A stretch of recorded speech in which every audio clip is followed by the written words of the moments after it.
Hello, and welcome to Harbingers Chapter 1, Coven. It's so lovely to have you all here. I feel like I'm a little short. Let's see if I can fix that. There we go. A little bit better. The magic of technology. Hello, if you are new here today, welcome. Thanks for being here. Also, if you've been here before, welcome back. Thanks for joining us once again. But I want to talk to those of you who may not know what you're in for today. Just so you know what you've arrived at, this is Harbingers, which is a live game played using the Savage Worlds Adventure Edition rules set that follows 5 witches in the year 16 as things start to look bad in their forested home of Black Point. So that is where we are. Yeah, I'm Meghan Caves. I'm going to be your GM this evening, and you are watching this right here on the DAT Network. Let me tell you just a little bit about what you can do tonight and what the DAT Network is. Well, I suppose you already know that it is a network in which we stream RPGs, so you got that going, so I won't tell you that part. But we are also an independent bunch doing all of this ourselves. So if you like what you see and you want to help us be able to continue to bring this kind of content to you, any little bit donation tip you can do tonight goes a long way to help support us continuing to do this. But don't worry, you don't have to tip. Just being here, just spreading the word about the DAT Network and the show is also a big help. But if you do, there are a few extra bonus things that come along with those tips. The first thing is, you tip $15 or more, you can leave an ancestral message that we will read. And let me tell you, these witches here, they're young. They need a little bit of information from the ancestors every now and then. Just maybe a little bit of a pat on the back or something to help them along with a little bit of confidence, or I don't know, maybe something else. So you out there could help them with that. As well as ancestral messages, there is an array. Once we hit certain total cumulative numbers on that array, it will unlock a D20 roll.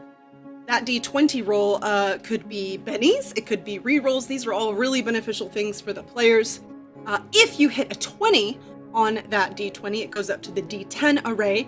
That gets a little bit more spicy with the things that are in there. And if you hit a D10, it goes to a D4, and all of the things on that D4 are going to affect the narrative. So that's what can happen. The first $25 will get a roll. The second $25 total will get a roll. After that, it's $50 per roll. And that's cumulative. So now you know what you can do. Let's meet who these fine folks are here today. So I want you all to tell me who you are, who your character is, give us a little bit of what they look like, highlight your advance. So, if you didn't catch this last time, our witches leveled up, which is advanced in Savage Worlds, which is really exciting. So we're going to tell you all about that. And then I've got a question for you. And that question is, who is the one person that matters the most to your character? So let's start today with Diana. Ah! Okay. Hi guys, I'm Diana Restrepo. I am playing Rowan Thornheart, one of the younger members of the group. She specializes in her spells. She looks like what I look like, so long brown hair, wavy braids, the moon necklace and the moon head necklace. I don't know what you call it, a head thing. Head necklace. Head necklace. I like head necklace. I like head necklace. You like it? That's what we're gonna. Yeah, okay. Hashtag head necklace. Hashtag head necklace. A wine deep color flowing dress. And then the advantage that I took, I took an edge. It's called power points. So I have 5 more power points to use. Thought that would be very useful as a spellcaster. Oh yeah. Super useful. And the person that I love, cherish, and look up to the most is this guy up here, my brother. Hence why she's always jealous when other, especially women, talk to him, or if he gives more attention to some of the other players, because it's her best, it's her big brother and kind of like her best friend, even though he is kind of growing apart a little bit. Yeah. I like it. Awesome. Thank you. Thank you. Now, well, why don't we just hop over and let's meet your brother? Yeah. Okay. The same thing. Hey. You're going to tell us who you are, your character's name, what they look like, your advance, and who is the person that matters most to your character. No, it's the wrong way. I'm the other way. Yeah. So, I'm Philip Rossi, and I'm playing Bertram Thornhart. Diana is playing my younger sister. Bertram always looks like slightly disheveled, but in a cool way. He has, like self-consciously cool way. Not in a cool way for me. Like, he wants to look cool while looking disheveled. He has like sort of a woolen poncho he wears out when he goes on his gathering missions, and he has accentuates that with this cool, what would you call this? It's like a headband for your neck, a head neck band. Hashtag head neck Hashtag band. head neck band. Head necklace, head neck band. Okay. Yeah, it's a head neck band. And yeah, so he's just like very utilitarian in what he wears. He has like a pair of like tall boots and leather pants, but not in a sexy way, like in a skin to deer and wore it way. Yeah, That makes sense. Yeah. That makes sense. not like a clubbing pants, like a ranger pants. Not black leather. Maybe I have to go back and re-underline that. Not in a the first one's in a sexy way. This one's not in a sexy way. This is just utilitarian pants. Everyone remember that. Everyone remember that. If we pull one thing out of my intro, it's that Bertram's pants, though leather, are not sexy. Yes, it's important. Yeah, it's important. My advance, I bumped up my strength, so now I'm super strong. Ooh. You wait strong. That's right, because I'm a witch who not good at casting spells. That's why you have me. That's right. That's why I've got Rowan. And who matters the most to me? I think if you ask Bertram, you would say his mom, but in truth, it's really Rowan. He really cares about his younger sister. No. He just doesn't want other people to know that he cares about his younger sister. That's important, yeah. Yeah. Awesome. Thank you so much. All right, let us meet Randy. Same thing. Tell us who you are. Tell us who your character is, a little bit what they look like. Highlight your advance, and who is the one person that matters most to your character. All right. So, hey, as was said, I'm Randy Alvarenga. I'm playing Leander Notley, who is the younger brother to... Well, I guess my hands weren't in there. But there you go. Yeah. They're Piper. Piper is his older sister. She is amazing and great at everything. He is not. He don't say is that. basically... So, he's kind of very disheveled looking, but also not in a cool way in any way, like not trying, just in a disheveled way. And he wears like pretty simple clothing, a big cloak to keep warm when he's outside, a green sort of tunic shirt, and some pants that are practical for him working in the dirt all day long. He's pretty dirty, very homely, very kind smile. I think he's not probably good at like being mean and tough, but he could be the shoulder that you lean on. Except people in this town don't. And so the person he cares about most is also someone he has a lot of competition in his head with. But he looks up to her, and it's Piper. Like, Piper is kind of amazing at what he wishes he could be amazing at. And the what is it? Advance is what it's called. The advance that I did choose was new powers. So I figured What's that? So it's two new powers that you pick. Big new spells. Yep, 2 new spells. That's awesome. Wow. And Now so, I'm jealous. Well, this makes sense. Well, you can do more, right? Like you could do I was going back and forth between that edge myself too. it's either like, hey, I can do new things, but same small pool, or I can do more things, right? So that's what I chose. Those powers are kind of in line with what you've already seen about Leander. I don't want to spoil it, but for him, I think, what I think it is I think he's growing in what he's able to do. He's very out of practice at the start of this, so he's sort of learning to push himself a little bit. Awesome. I like it. Thank you so much. All right, let's meet Adam. Same thing. Adam, tell us who you are, who your character is, a little bit about what they look like, highlight your advance, and who is the person that matters most to your character. Of course. Hello, my name is Adam Kahn. Oh, wait, sorry, that's the wrong accent. That was from a game I played last night. God. I'm Hadrian Marth. I'm one of the local fishermen in the town of Black Point.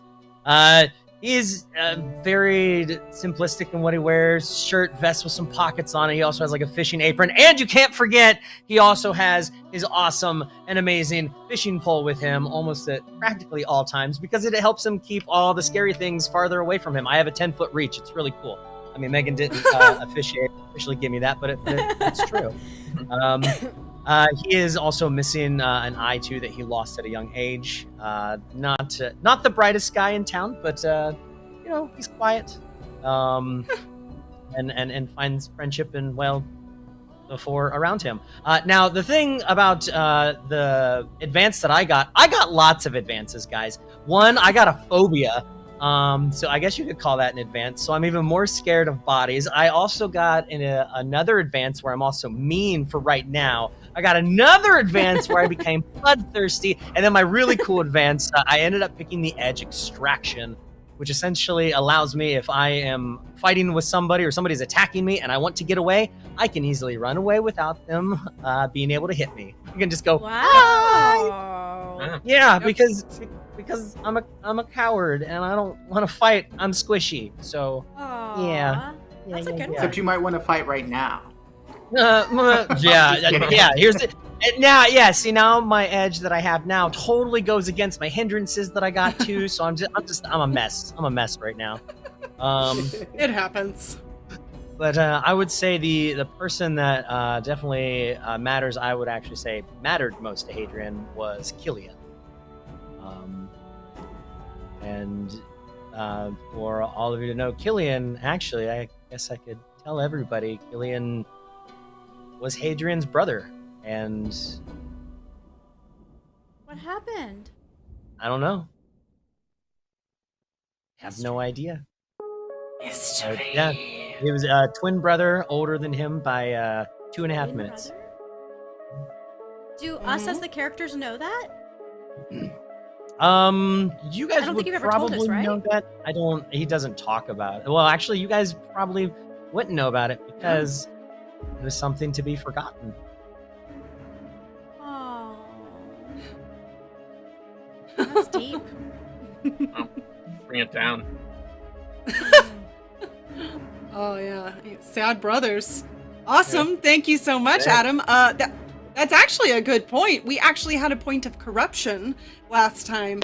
For those of you who might know that some witches work this way, if you get a crit fail on your spellcasting roll, so that's 2 1s on your die, you take a point of corruption, which gives you a hindrance. So that either means that you can up a minor hindrance to a major, or you can gain a minor hindrance. Now, one thing that I think this will be news to all of you, if you take as many points of corruption as equals your current spirit die. So if your spirit die, say, is a d6, so if you take up to 6, at that point, you become an NPC, and I get control of your character. Really? Oh my What? god! I thought she was warning us about this. I'm just saying, it's something to consider. Now, that's how it works in the particular system. So I'm just saying, watch out for those points of corruption, which you all need to learn how you can get rid of them, which you don't know yet because, well, you forgot that in the before. But, you know, what can you do? Oh god, no pressure! I don't want to become a zombie. Yeah. God. Definitely don't want to be a corrupted NPC. Bertram did gain 1 point of corruption. Did you want to share Shoot. what hindrance you took, or do you want to Yeah, just sure. save it?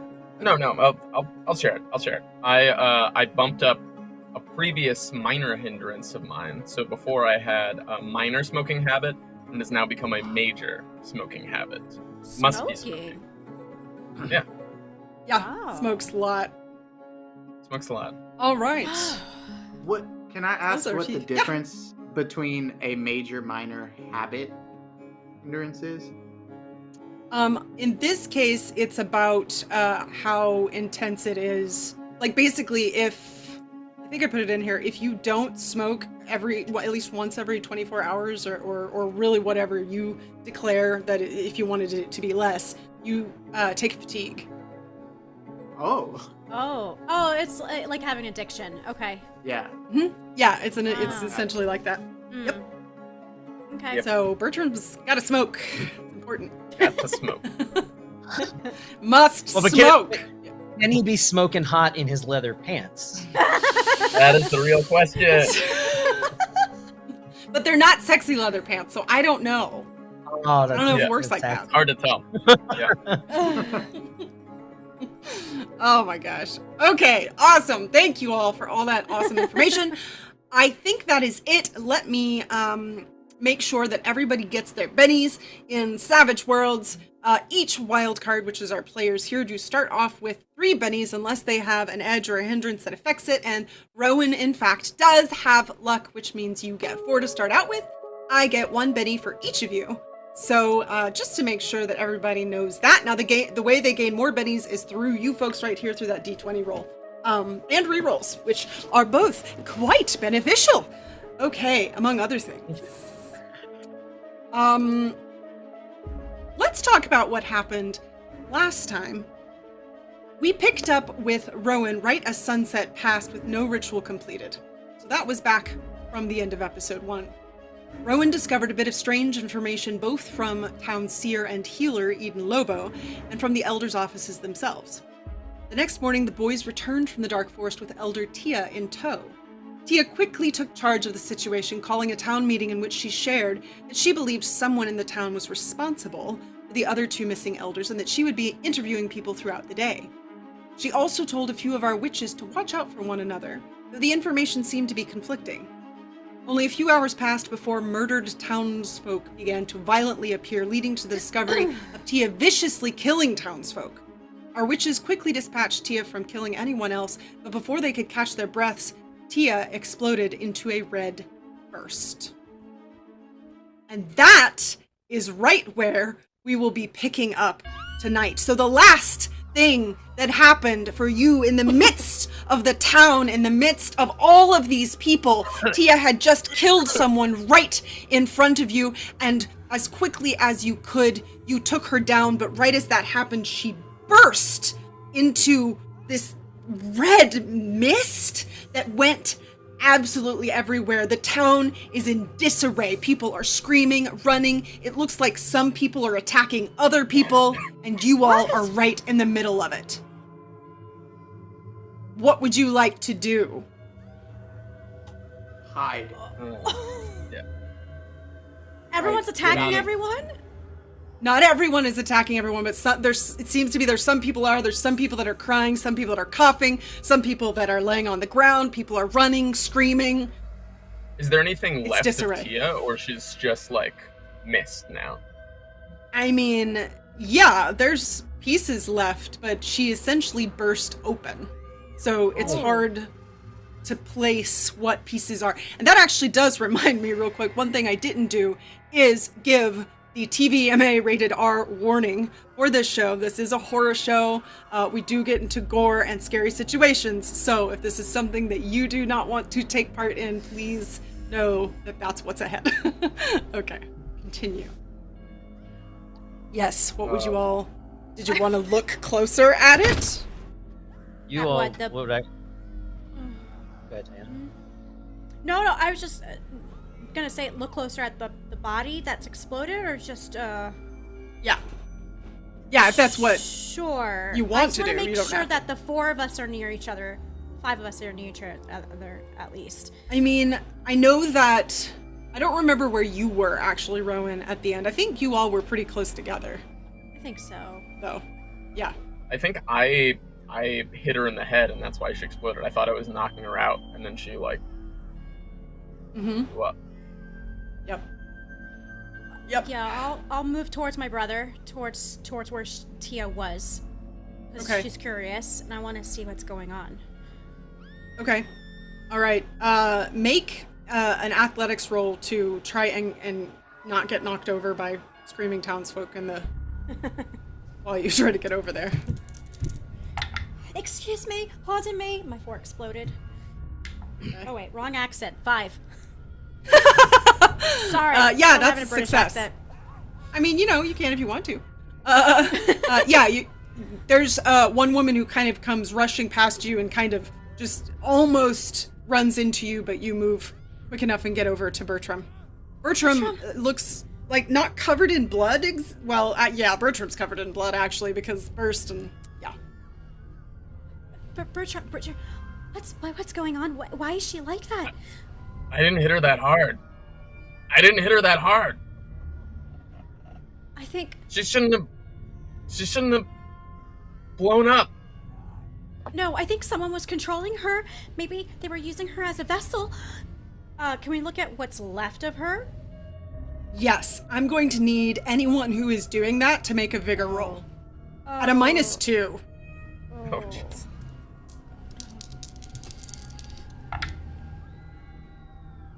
Two. 2? I throw up. All right. Yeah. You take one look at, and I mean, you don't even have to get super close.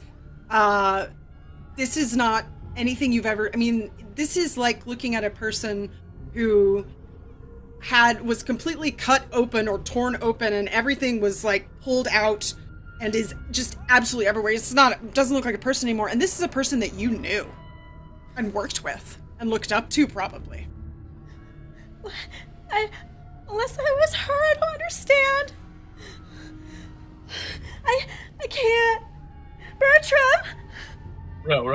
Ro, we should get back to the hall.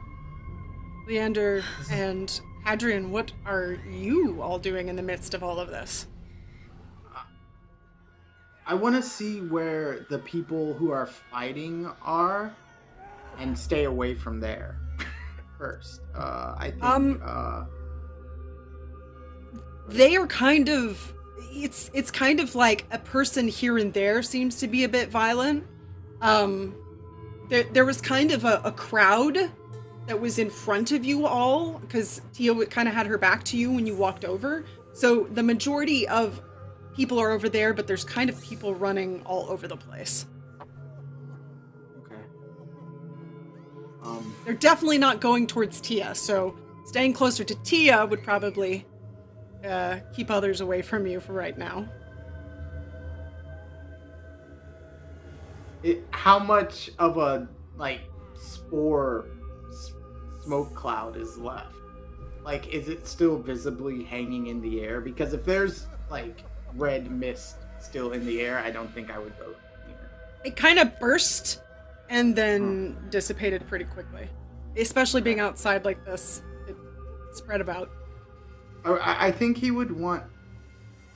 Yeah, he wouldn't want to be by himself. I think he'll move closer to them, but sort of still being quite a distance away and be like, Bertram and Rowan, we can't stay here.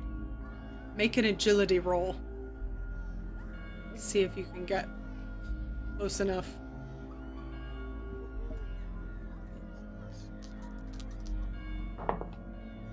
No. So you start to say that, trying to kind of get Bertram and Rowan to hear you, and somebody comes running through and just kind of goes right in front of you and knocks your shoulder and kind of spins you over to the right as they go running past.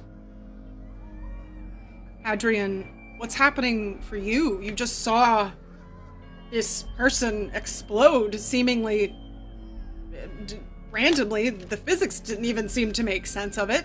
And people are screaming and there's blood everywhere and you don't feel good. You've got a bit of a cough. Your eyes feel itchy and red. Yeah. Oh. He's just like looking down like at this body that's exploded. Like this mist was in his face, his clothes are covered in it, and he just over the shouts of everything, he heard one thing, and he just heard Bertram say, "I didn't hit her that hard." And Hadrian just says, "No, you didn't hit her hard enough," and he grabs his fishing pole and just starts smashing her body with it. His eye just like completely bloodshot. He's just screaming at her and trying to just break the rest of her down. And you all see this happening, and I mean, Hadrian is not going easy on any of this, so especially you, Rowan, and Bertram are probably getting some spray coming off of what Hadrian is doing, and everything is in complete chaos. And in that moment, you feel, Hadrian, somebody grabs the back of your shirt and pulls you, almost throws you off of Tia. And when you all look up, you see Bronwyn Thornheart, who's the head of the militia, and Bertram and Rowan's mother. And she pulls all of you up and grabs each of you, especially you, Bertram and Rowan, and pulls you kind of to a side near a house. She says, What is going on? Are you all okay? What were you doing? She looks over at you, Hadrian. I'm gonna need all of you to stay together. I'm gonna need you all to come with me to the town hall right now. And she kind of steps back and yells at a few other people, and you can see at this moment there are the militia. The town militia has started to gather and is trying to contain the situation. So unless there's anything you all want to do here, she's going to insist on taking you directly to the town hall. I'm fine with going. The one thing I want to do is look around and see if I notice any more of those weird plants, because we've seen them now like a couple of times. Okay. And that is make a notice roll. Weird.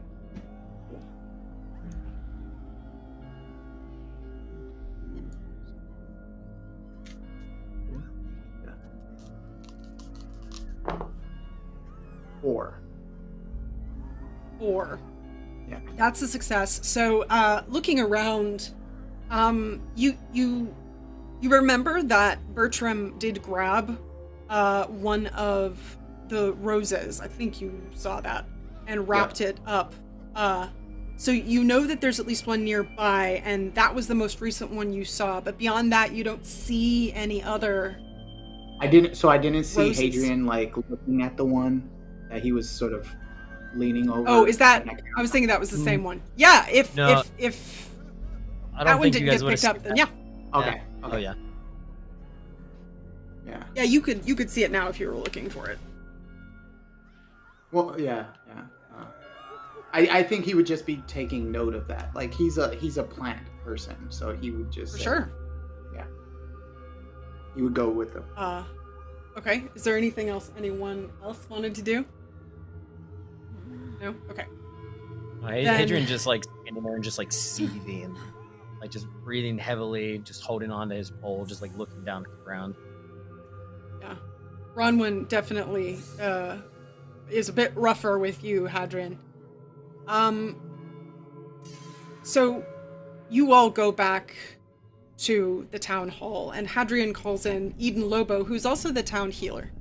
And she has come in to try and tend to any of your wounds or anything else.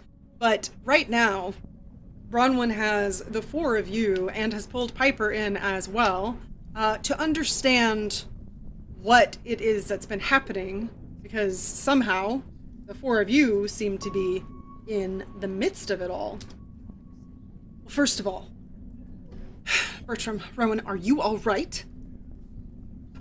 Yeah, we're fine. Yeah. Right, Ro? Yes. I'm fine, Mom. Are you sure? Are you sure? You look very shaken and pale. Bertram, you look a bit strange too, and well, first of all, you need to wipe off all of that blood. I don't understand what happened. You all were in the middle of everything. And I was told that you stopped Tia from killing people? That's right. Why was Elder Tia killing? Rowan, do you know? She's been acting weird all day. I don't know. Sorry. I've been trying to figure it out. I was trying to follow her last night, and she was just warning people, and then, I don't know, the way she spoke, she had this weird, like, glow in her eye. There's a zombie on the screen. There is a zombie on the screen. Oh Seems very dangerous. Gosh, I don't know. I feel like something has taken over her. I don't know. Well, why didn't you come to help. me? Why didn't you come to me for help? Why didn't you all come to me from the beginning? The elders are missing? There wasn't time, Mom. There was the elder houses were broken into when we followed the tracks because the sun was going down and the ritual needed to be completed, and we were hoping to find the elders in the book. But then we went out into the forest and we found Elder Tia and brought her back, but she's been acting weird the whole time. And then, well, she killed Topaz's dad. Okay. And then she killed that lady out in the middle of the street. Yeah. Piper also steps in and says, Mrs. Thornheart, it was me who told everyone to stay quiet. I thought that we could find the elders in time and avoid any panic. And I thought that was the best way to operate. And Bronwyn turns to Piper and says, well, next time you need to come to the people who know what to do. Next time you talk to me.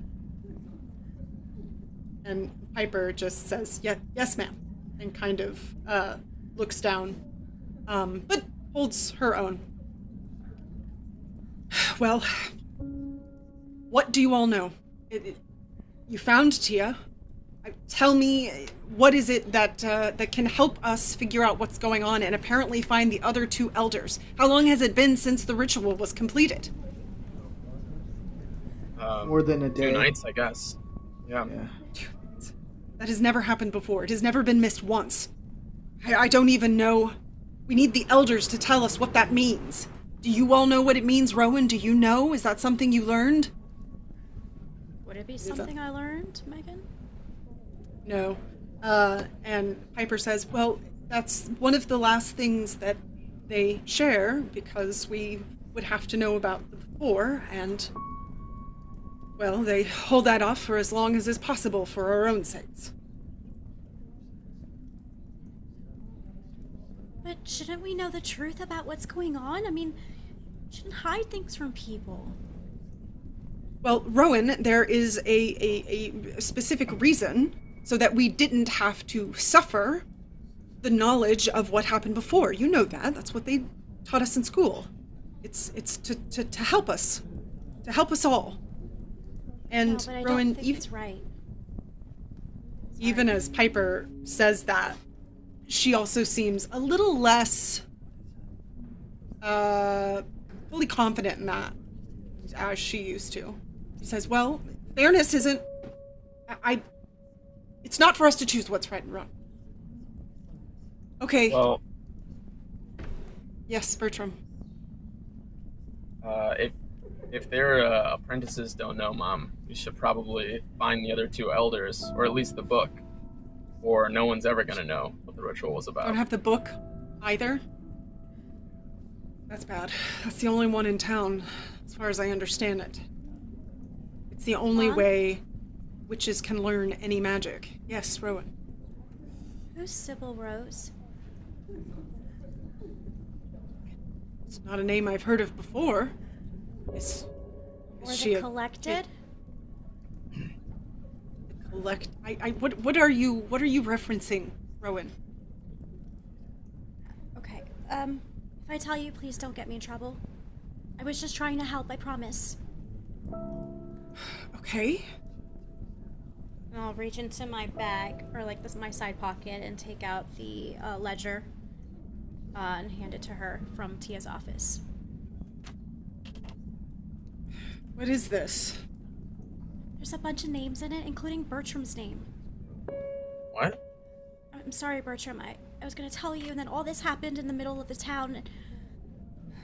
It says Bertram is a sister? This must be nonsense. I mean, No. you just found something that has words and lists, and I mean, what do you think that even means? I don't even know who some of these people are on this list. I mean, a lot of these people have gone missing. Do you think it's Right. like a kill list or something? What would make you think that? You mean? Well, if people have gone missing, maybe they're trying to disappear those people. But Well- who would do that? That is a good question, Leander. I do not know. Tia, maybe. I mean, she slit a dude's throat in the middle of the market. Was there anything else about Tia? You said she seemed strange. Was there anything that stood out that could help us find the other elders or understand why she became so violent? Was it a spell? There was this. I think. There was this rose that we found, and I'll sort of pull out of my Rose? pocket the rose that I had wrapped in that dish towel and sort of like gingerly put it out so I don't poke myself. Yeah, we found As the you- rose.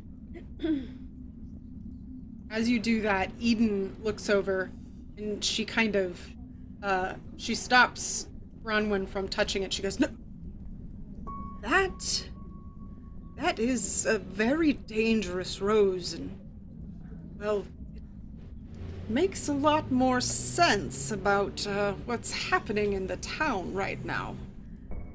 Why is it That dangerous? is, well, it is a very particular rose. Let me check. I've seen it before in one of my books. Yes, here it is. It's a blood rose. It turns people into bloodthirsty monsters. It's sort of like a virus of some kind, and it's incredibly Wait, contagious and wait. hard to get rid of. So, if we breathe in the spores of this flower, we're gonna turn into a monster? It's entirely possible. From what you're saying, Adrian. from what you're saying, it sounds like maybe Tia had become a doom sower, which is, well, what they called it long ago, whenever this book was from. Yeah, those are very dangerous. You do not want to get poked or by a thorn on that rose. Were any of you... She looks real specifically at Hadrian. Were any of you affected by this rose? And he's been looking down this whole time, just listening, and he just looks right at her, and his eye is just completely bloodshot. And he just has just kind of like this smirk on his face, like just a look on his face that nobody has ever seen from him before. She comes over to you and looks in your face and puts her arm on your forehead, and she turns back to Bronwyn. I think you brought him to me just in the nick of time. Had this gone any longer, we might have lost Hadrian entirely. I'm going to need some time to make sure that these four are healed. Is that all right, Bronwyn? Yes, I have a lot to do as it is. Just, you all stay here, and we're going to take care of the things that are happening in the town, and I'll come back later this evening, and we'll figure out what the next step is. What about the other two elders, Mom? That's what I'm going to try to find out. You all just be healed, get better, and I will probably be needing you very soon. So stay close. And she turns to Rowan, you and Bertram, and just says, she kind of gives you a look that you all pass within your family that kind of is a knowing I love you. It's a nod. It's a quick thing that Bronwyn often does, as she is often in a hurry, but you know what it means. And Eden, after she leaves, turns to you once again, Hadrian. She says, I'm going to assume you aren't feeling quite like yourself, Hadrian. Is this true? Yeah. I mean, Yes. feel a little bit more free. Yeah, Like a little coward, maybe more. Well, let me see if I can help.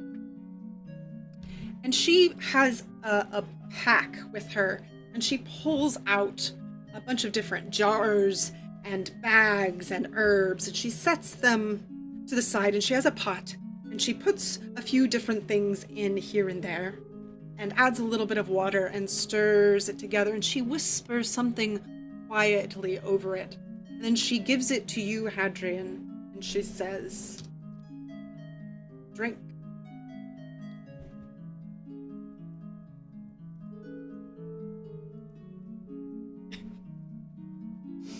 So, as you do that, she is...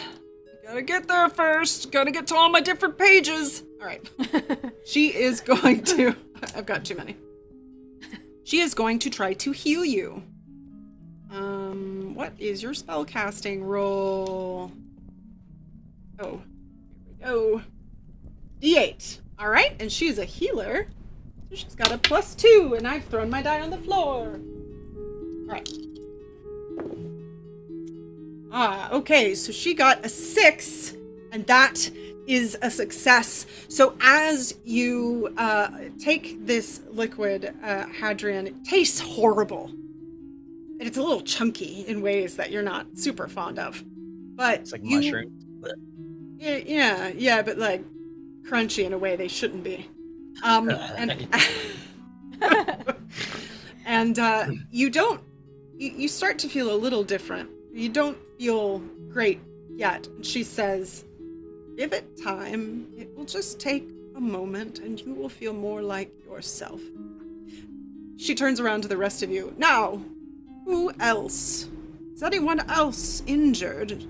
She looks over each of you, and she looks at you, Bertram, and she says, you don't seem to be feeling quite yourself either. Did you also get pricked by this rose? Or inhale the spores? Well, I was pretty close to the spores, but I think mostly what I need is a smoke and maybe something to drink. Something to eat. Very hungry. You might also take a bath, no offense, but quite a stench coming off of you. Bath, yes. Yes. It's my forest clothes. Right. You do seem... Maybe you should try and get some sleep or something. Something about you doesn't seem quite right. You are quite pale. So she continues to look at the rest of you all, making sure everyone is okay and doesn't need anything else. Hadrian, as you continue to feel better, you will lose both Bloodthirsty and Maine. And you're slowly starting to feel yourself once again. Looks like Hadrian is starting to rejoin us. Welcome back. I don't think you understand how close it was you were to death. If you had not come here, in a matter of hours, we might have lost you entirely. It is very important that any of you, if you experience any of this coughing, these red eyes, that you come to me immediately. I might be the only one who can help you in this town. Eden? Yes, Apprentice Rowan. Excuse me for saying this, but on that note, you're not leaving, are you? Now, why would you think I would be leaving?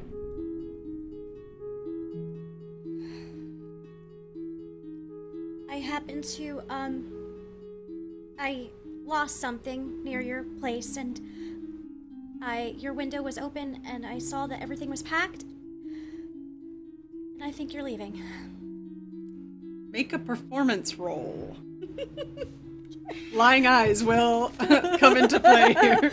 Oh god. Okay, so that's -1, and I don't have performance, so what can I roll for that? You'll be rolling a d4 and your wild die at a -2, so an accumulative -3. Oh wow. Gross. Uh-oh. Oh god, do I use a Benny? I'm gonna use a Benny. I don't want to get in trouble. It wasn't two ones. -3. Okay, come on, explode. Also, Explode. while you Someone do explode. that, I want to take... hold on to what you got. I want to take a moment because I didn't check in with our lovely ancestors that are out in chat. And we do actually have... a few things, which might become very important. So first one is a 5-foot Latina does have a message, an ancestral message to the witches. Remember the words of the bards. Each rose bears its thorn, just as each night brings a new dawn, and every cowherd intones an infinitely sad song.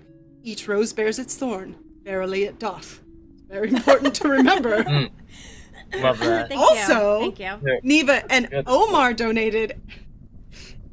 And they have a message from the ancestors. Ooh. Tia seemed to be acting sporadically and says Omar wanted this pun and Neva loves him very much.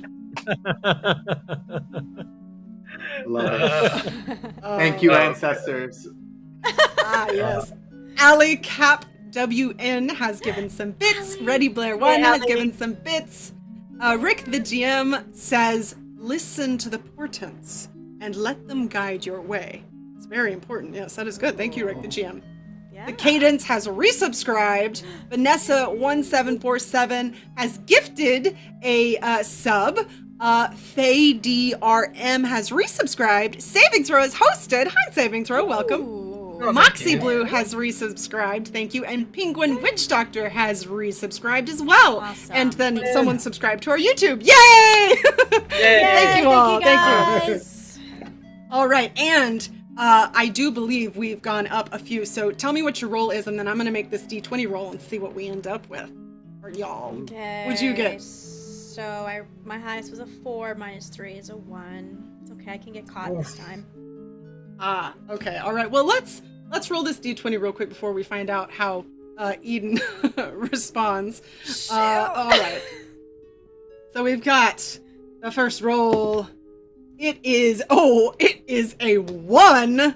The absolute opposite of a D20. Let's find out. Oh, I'm on the wrong page. Let's find out what that means. 1. Ooh, I like 1s because they give me a reroll and only me. You rolled it yourself. Look how happy everyone is. Okay. All right. I know we've got. Let's see. We've got another roll. Oh yeah, we got 1, 2, 3 rolls. So here's 2. 3 of them. Oh yeah. Okay, that was a 6. That means it's a Benny to 1 random person. Adam 1, Philip 2, Randy 3, Diana 4.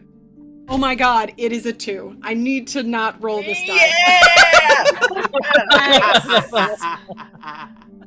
That's insane. Okay, here's our last D20 roll. I'm gonna roll a different D20 for the hell of it. Oh, it's a 3.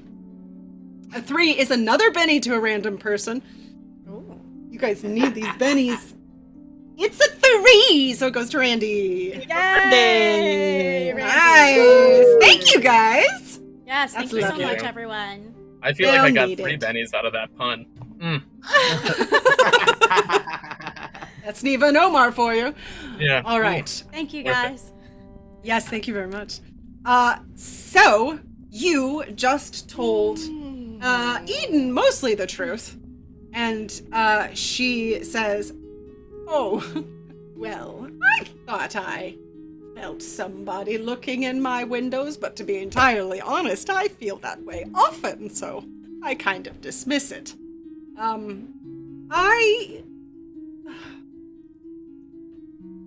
don't know if I'm leaving.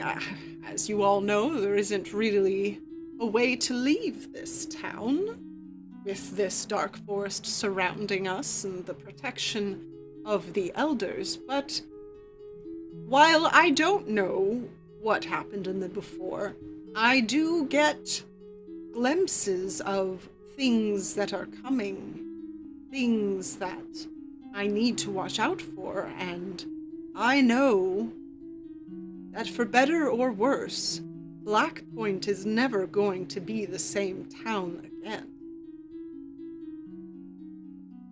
And unfortunately, as I told you before, Rowan, I think the 5 of you may have gotten caught in a much larger web than even I know yet. I'm sorry. I don't think there is much you can do to escape the destiny that you all have fallen into, but things can change. The future is not set in stone. All I can do is help you with the information that I have. Why is it us 5? Why is it anyone? I think it might be a matter of happenstance. You were who you were at the time it happened and in the place that you were when it did. It is just the way of things. I just find it so strange that this Rose would end up here who never seen it before, and to be fair, I have not spent a lot of time in the forest myself, but 16 years, it seems that someone would have come upon it before now. There was actually What has changed? there were a What? bunch of roses near this weird tree we saw out in the forest where we found Tia. Tree. What was strange about it?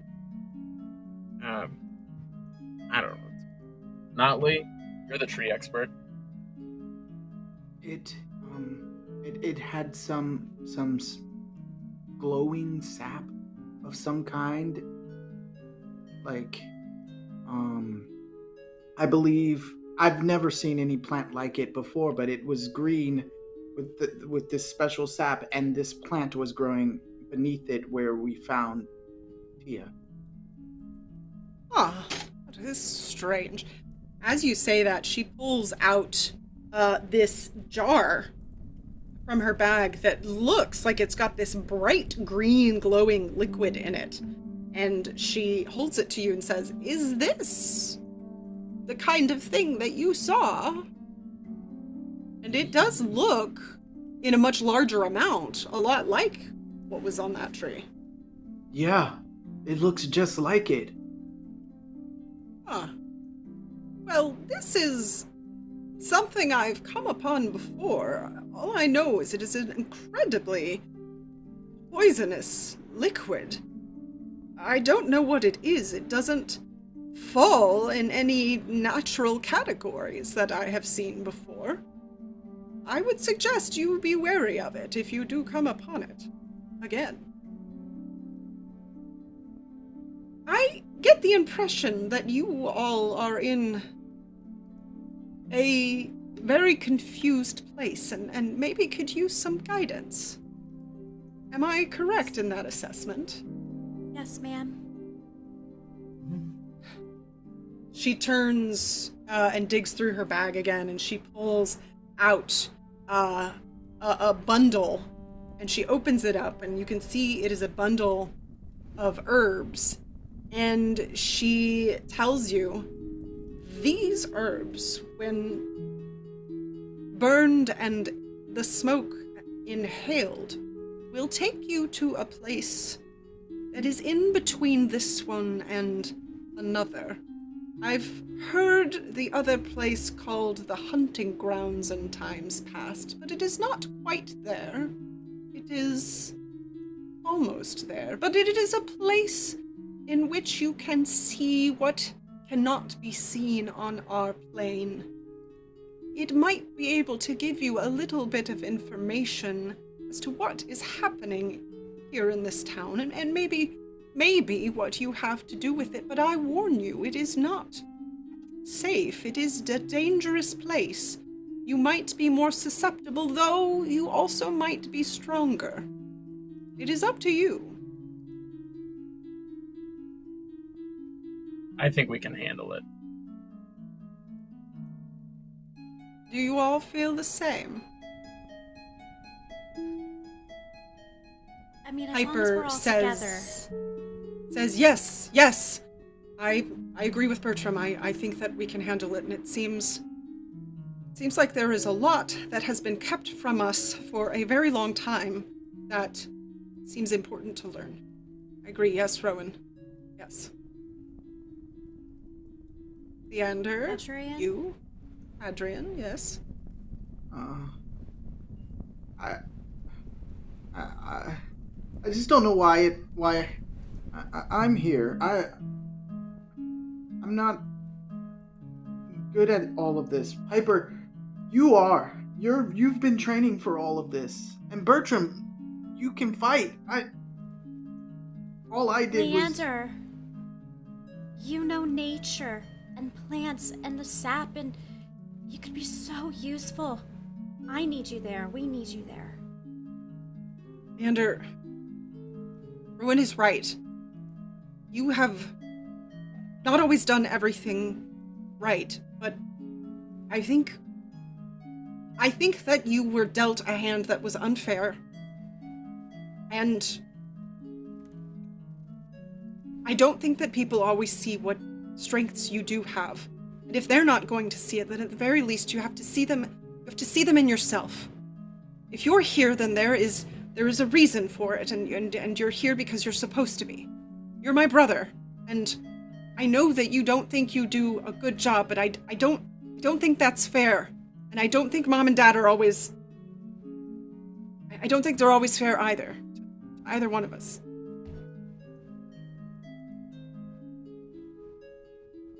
All right. I would agree. If you're here, then you're supposed to be, Leander. You should not doubt yourself. That doesn't mean it won't be challenging. But you can meet it. Then I'm in. Now, Hadrian, that just leaves you. You have had a rough go of it in the last day or so, it seems. But hopefully, this blood fever, as it is called, should be leaving you.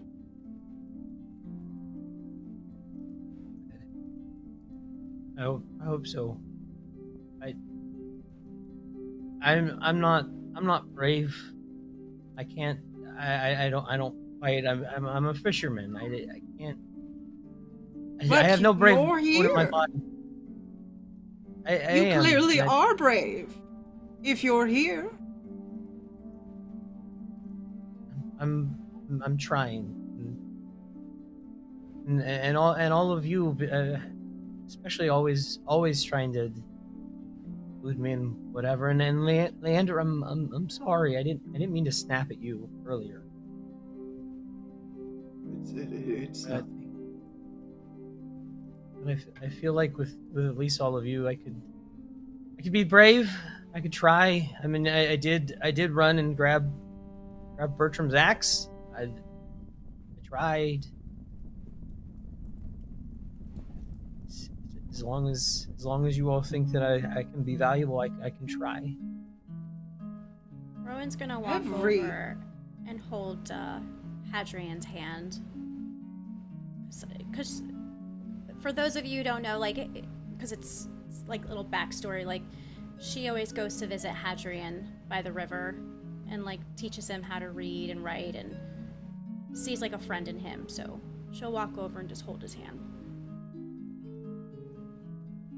Adrian, just like everyone else, you deserve to be here, and there is no person in this world who doesn't have something special and important. You just seem to not be able to see it in yourself. You and Leander seem to have that in common. But I don't think either one of you should worry. Just know that what is before you is going to be hard. I don't even know all the details, but maybe you'll find some here in this in-between place.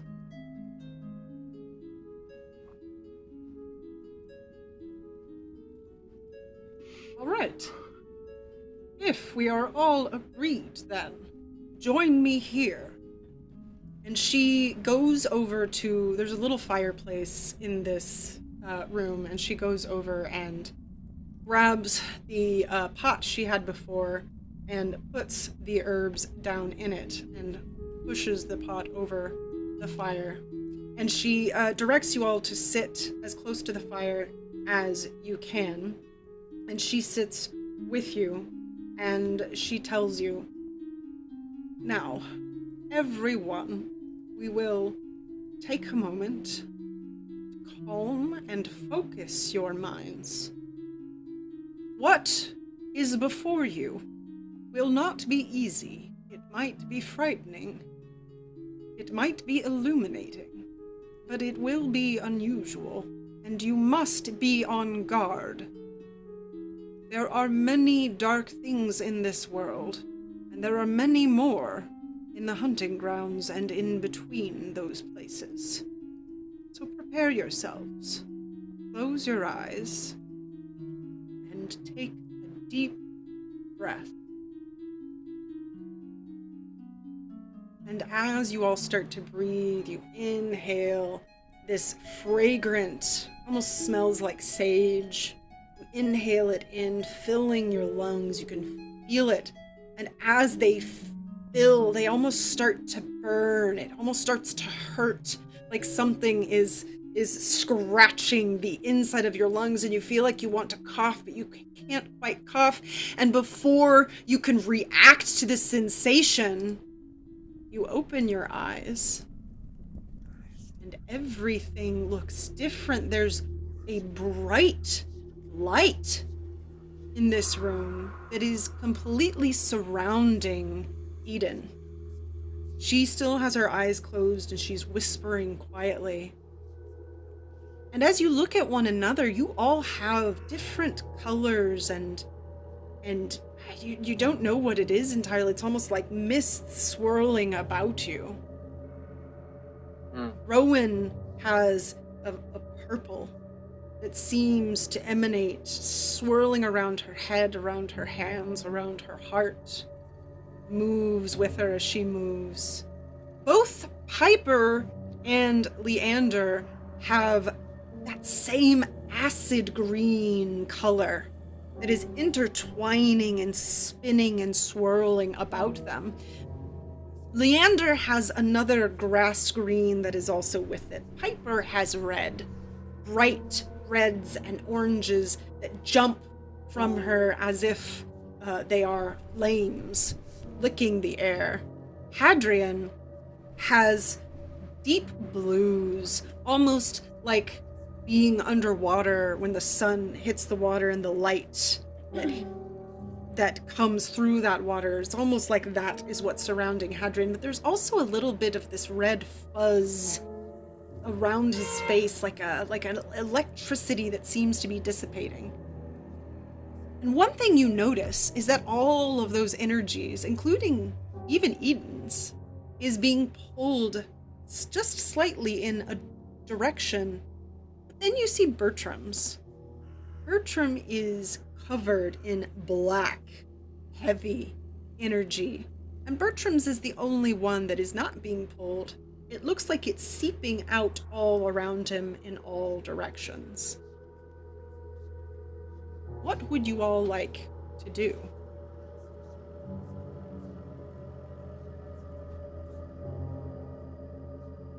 Well, I guess we're here. I'm not quite sure what the old lady wants us to do here. Probably be way more helpful to be helping Mom with the militia, honestly. Well, we're here. This is what we chose, so we should probably look around, right? And as Piper says that, she stands up. And what you all see when she stands up, she does stand, and she is there, but she's also still sitting down. It's almost as if she's left her body right where it is. Do the two versions of her look the same? They do. They do. Mm-hmm. And as she kind of looks down, she... Oh, that is really upsetting. Okay. Is this the same for you all? Weird. I'm going to try to stand up. Yeah, me too. As you stand up, same thing happens. You are still sitting there, but you are also standing. Oh, thank gods, it's not just me. That would have been... That's a lot. I'm gonna Hattie take my hand. Go ahead, Adam. No, I was just gonna say Hattie will pop up too. Okay. I'm gonna take my hand and try to touch the sitting version of Piper on the ground and see if I can make contact. Okay. Yeah, so you go over to touch the sitting Piper, and you can make contact. It's almost like when you touch her shoulder, though, like you're touching her shoulder through a few layers of like a really heavy sweater. It's almost like you can touch her shoulder, but it's like there's something that you can't see that is in the way. But she doesn't respond to you. You don't feel it, Rowan. Weird. I guess I'll try hard. I'll try to give the sitting Piper's shoulder a push. So you go over to do that. Let's make an athletics roll.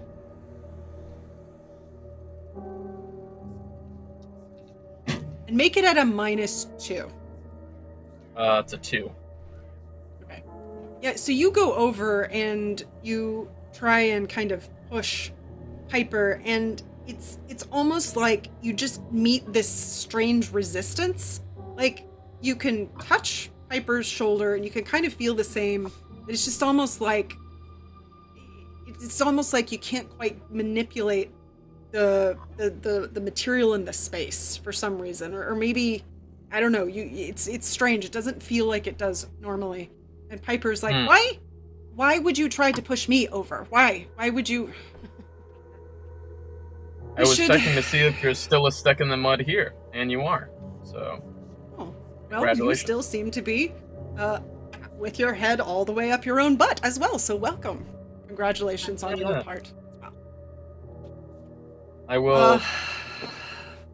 I'm just gonna go ahead and try to see if I can make contact with the standing Piper now. There's a difference. So, are you gonna go try and push standing Piper as well? I'm just gonna take one finger and just try to poke her in the sternum and see if it stops. Yeah. So you go over there and you try to poke, and you hit something solid, and Piper goes, "What is your problem, Thornheart? No, I just wanted to Did see you if poke you're somebody here, else? and you are. I am clearly here. I'm here. You're here." She pokes you back. Okay? We're both here. Now you know, and you can stop poking me whether I'm here or sitting down. All right, relax. Just wanted to see if it was a nightmare or not, and I guess it's both. I'm so glad you're here. I'm so glad that you were a part of this, Bertram. All right. Piper, you said we should look around, right? Oh, yes, yes, that seems like a reasonable thing to do. We should, that's what Eden sent us here for. We should, go outside, I guess, and see if we can see anything. So, Piper she kind of goes, okay, she takes a breath, and she walks through the door. You all were kind of back in the elders' offices once again, so there's a little bit of a distance to get to the front door, and that is the direction that she is headed. Okay. Did you all want to follow? Mm-hmm. Yes. Okay. Yeah, so you follow her, and she's stopped. There's kind of like these windows at the door, and she's stopped, and she's just staring out the window. And as you all get closer, you see what she sees. And just outside of the town hall, there are, I couldn't really call them people, but there are figures everywhere that seem to be almost floating about.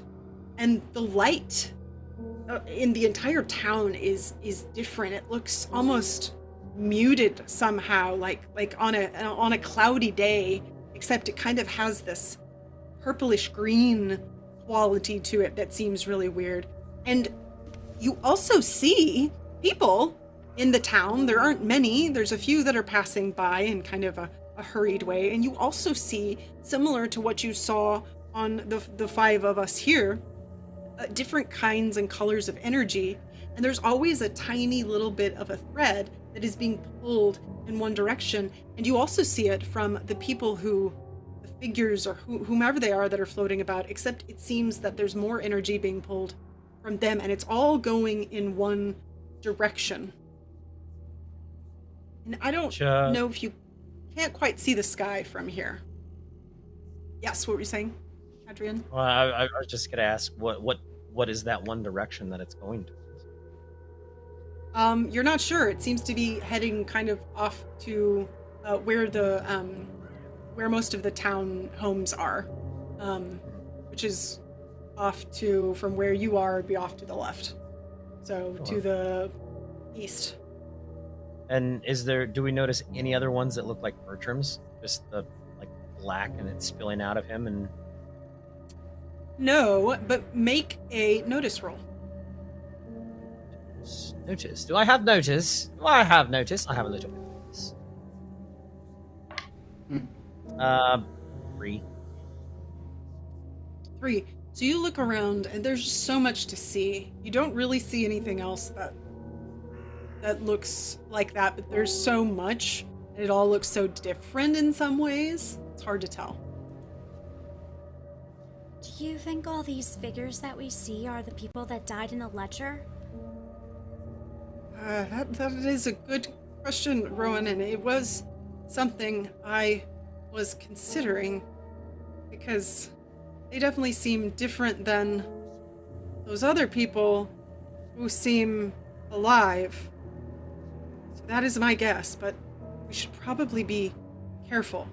Everyone make me a notice roll. Okay.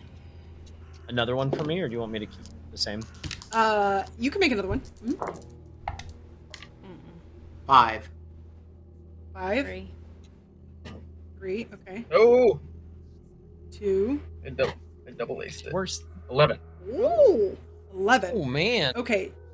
So, Rowan, you and Adrian are just continuing to look at, I mean, it looks so strange. I mean, it's clearly the town, but it's like, it just looks different. It's like it's a different color, or it's like this fog you're looking through. It's very weird. Leander, you notice that in a few different places, you can see all the houses, buildings, and from some of them, there's sort of, you see this energy. It's kind of the same energy. It's different colors that's being pulled out of these places, these buildings, these houses, and you can suspect or put together that maybe there are people in there. You can also kind of, you can't see through the walls exactly, but if there is some kind of creature. You're not really sure what it is you're seeing. Maybe energy in a particular building. You can kind of see within it. And there are a few in the area where there's sort of that same fuzzy bright red that you noticed slightly around Hadrian. Bertram, you notice that there is something in the sky. You can't quite see what it is from where you are, but something seems strange.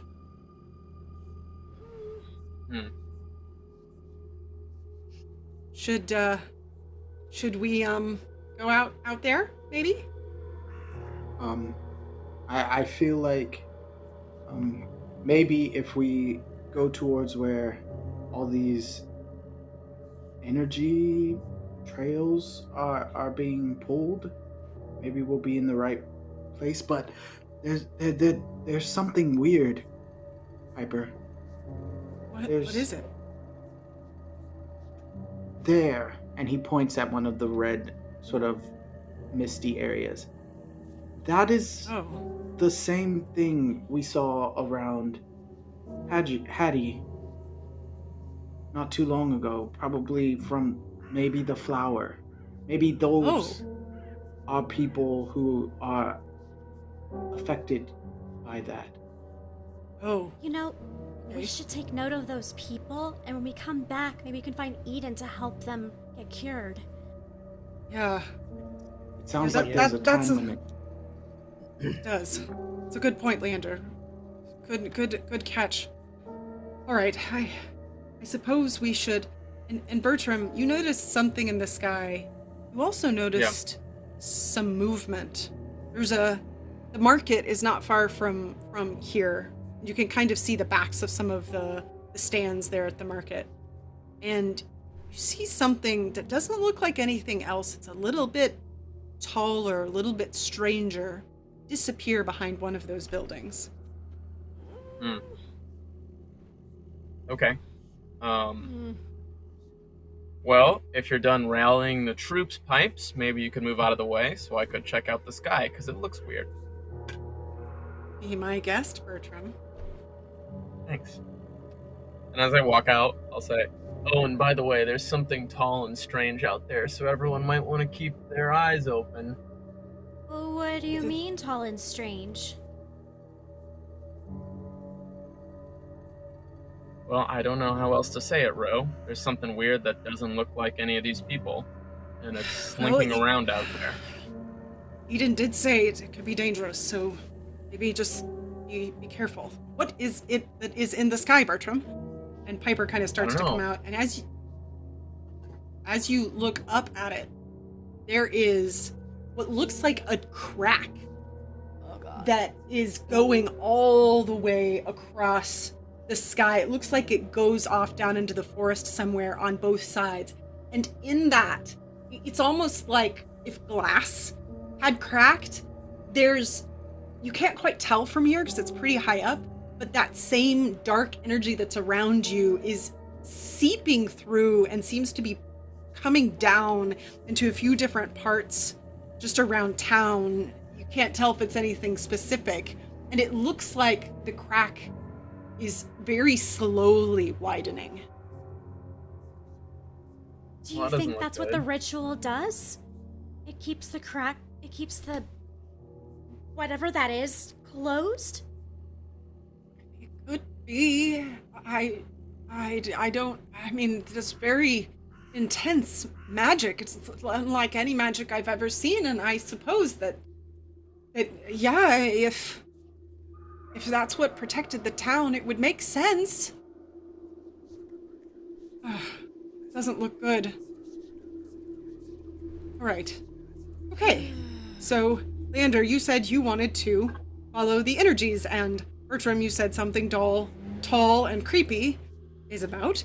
So, should we? What seems like the most important thing to do first? Well, I think we follow the energies and keep our eyes peeled. Do I still have my crossbow? Do I have any of my stuff still in my alter weird body?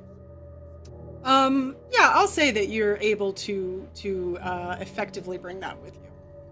Maybe you're Okay. not sure why, if it was just that it was on you at the time, but it seems like you can access it. Well, Well, I'll load that. You can take Fishing your pole. fishing pole. I got my fishing pole. Yeah. Perfect. All right. No doubt in your infinite wisdom pipes, you brought something helpful. What is it that you are referring to, Bertram? Are Like, you referring to? Well, I've got a crossbow and 2 tomahawks, and Marth has his fishing pole. You bring anything? Yeah. Well, first of all, I'm always infinitely better at magic than you are, so I have that, which is always with me. And then I, of course, have this dagger and my boomerang, if that's what you're asking for. And I'm very good with both of them. Okay, says very enough with the confidently. fighting. Can we just work as a team and move on? Yeah. Well, if you can get your brother under control, Rowan, then yes. Good luck. The All is under energies. Do you guys okay, have your yeah. familiars? Are the familiars with That you is guys? a good question. And no, technically we wouldn't, because they weren't a part of that. So yeah, we don't have them in this instance. Oh, Good okay. to know. Yeah, that is a good question. Notley, did you bring anything? Why? Yes, Bertram. I have the same thing I had last time you asked me. The bow and Okay. this sickle. Okay, good. Do you Ro? want to ask me too? Yes, I have Yeah, a dagger I was just about to. and Okay. a rapier. Like, okay, fine, let's go. Alright, jeez. All right. So Piper starts heading off, following the energies. And as you all do that, it's leading, like I said, over towards all of the residences. And as you start to walk down into the town, I mean, there are these floating things everywhere, and they very quickly take note of you. And they don't like surround you per se, but some of them kind of come over and they look like they want something from you. What do Any- these floating things look like? They look like the shape of they're human shape. Some of them are small, some of them are big, just like children and adults. Some of them have more details than others, but for some it's almost like their faces, the things that made them distinct, is falling away or isn't there. You're not entirely sure, but some of them are a bit more distinct. They just kind of look like almost like generic faces. But they don't look Meghan. recognizable as Right. like other villagers or anything. Not yet that you've seen. Yes, Rowan. Do I have? Did Mom give me back the ledger? Oh, yeah. I don't think she took it out of that room, so yeah. Can You I wanted to keep pull it out and read a couple names from it and see if any of the figures react to it? Sure. Yeah. So you pull it out and you read a few names. Elsa Interfector, Lucille Magnati, Alani Malure, Calder Church, Gerard Willow. And as you say, Gerard Willow, one of them kind of moves a bit more. It kind of comes over to you and kind of points at themselves. I think you found him. Hello? Can you understand me? You just see a nod. They don't say anything. Can you speak? Can you write? This kind of seemed to bring up confusion.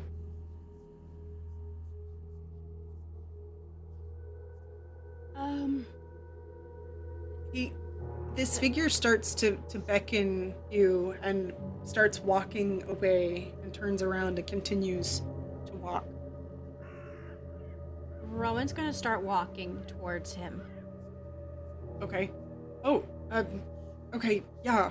Piper will follow you. Maybe we should see what this. I mean, we're here for information, right? So maybe we should do that first. Yeah. Don't even need. Are we going weapons. the same Bertram? way that energy is pointing? Yeah.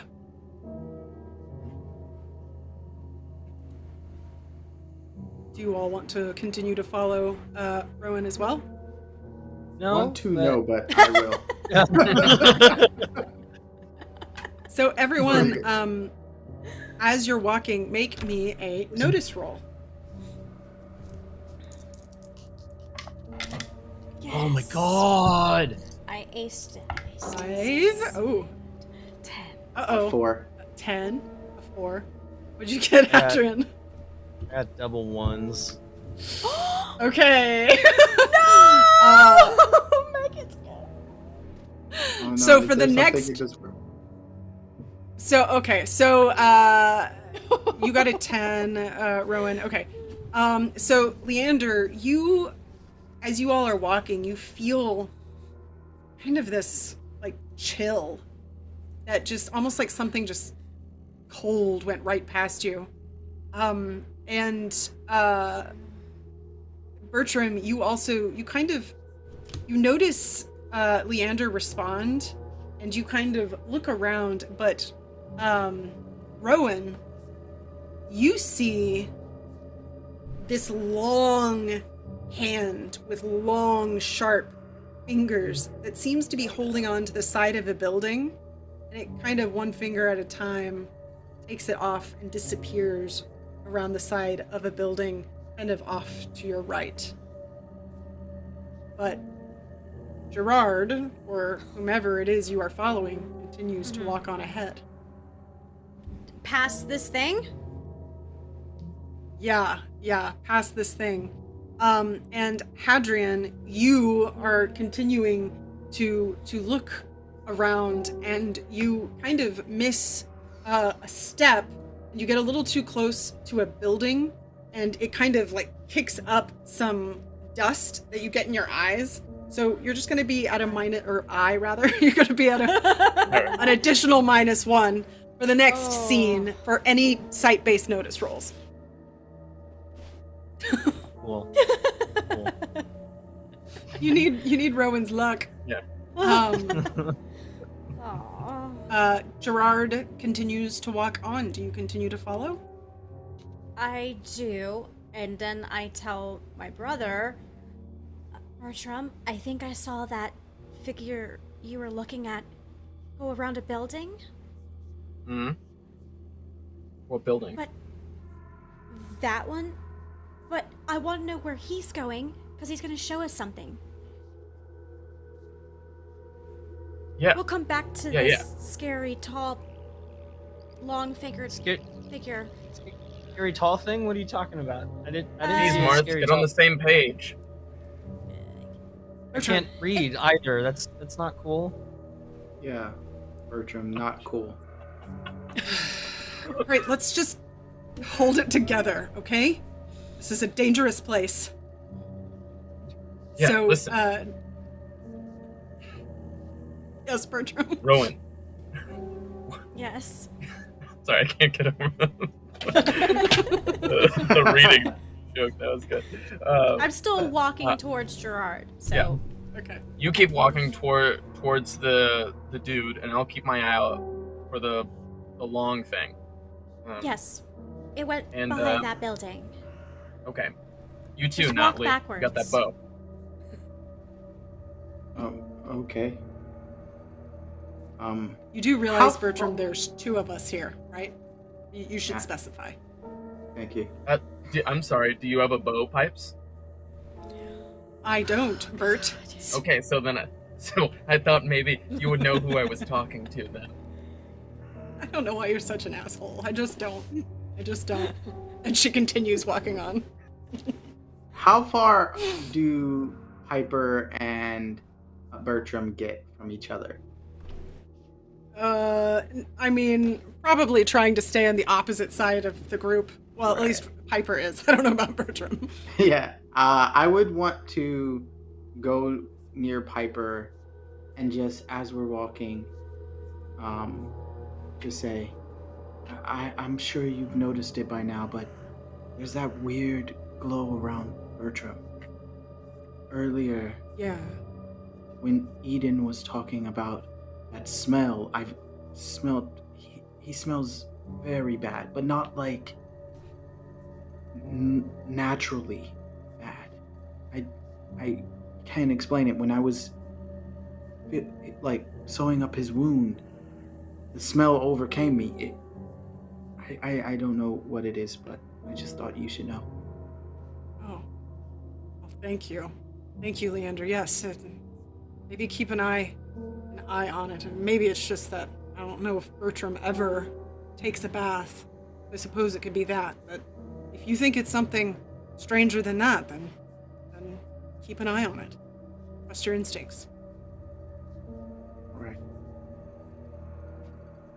So, at about this time, you see Gerard has led you all to Ursa's house, which is one of the elders. And Oh. Gerard walks right through the door and disappears into the house. I go to the front door. Ooh, don't open it yet. Oh, I wanna what do take, you mean? I want to take. Well, I want to take my fishing pole and I want to try to push it. Okay. So you take the pole right up to the door, and it seems to be unlocked, and you're able to push it open. And I think this is a great time for a break. Whoa, Christ! Oh, we're in the spirit realm. Oh, goodness. That's fun. Yeah, so we are gonna hop off for a break real quick so the cast here can cool their nerves. And we will be right back in just a few minutes. So stick around, find out what's in Ursa's house. I don't know if I want to know, but you want to know.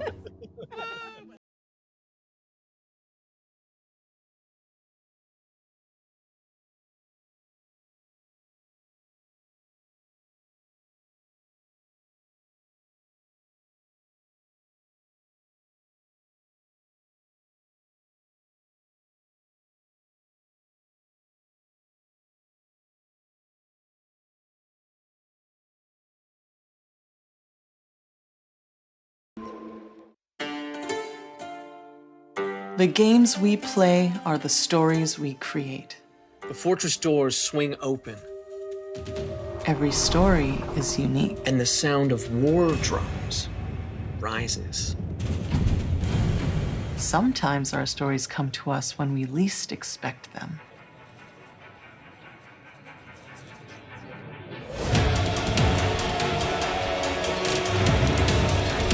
We need to be ready no matter where inspiration strikes. And sometimes our stories are told over great distances. No matter where your journey leads you or how your story is told. The games we play are the stories we create. Sirenscape can help make yours epic. Sirenscape is searchable, fast, and customizable from any device with no need to pre-install any sound. Adding epic atmosphere to your game has never been easier. Jesus Christ. Yeah. What's up? Oh, nothing. It's just someone took the last of the coffee and didn't make any more. Well, it wasn't me. I don't even drink coffee. No, I wasn't really blaming you. Then what? Well, I was just... Oh, I get it. I'm sorry. I didn't even know you were there. But I'm always there, Matthew. I'm Jesus.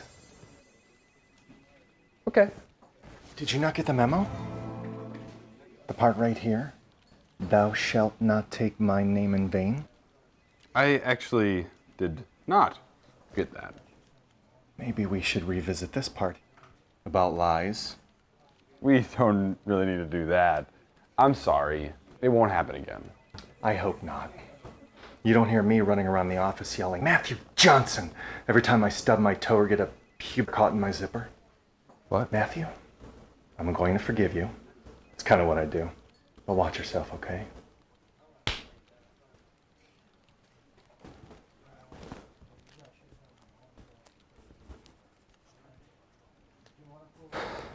God damn it.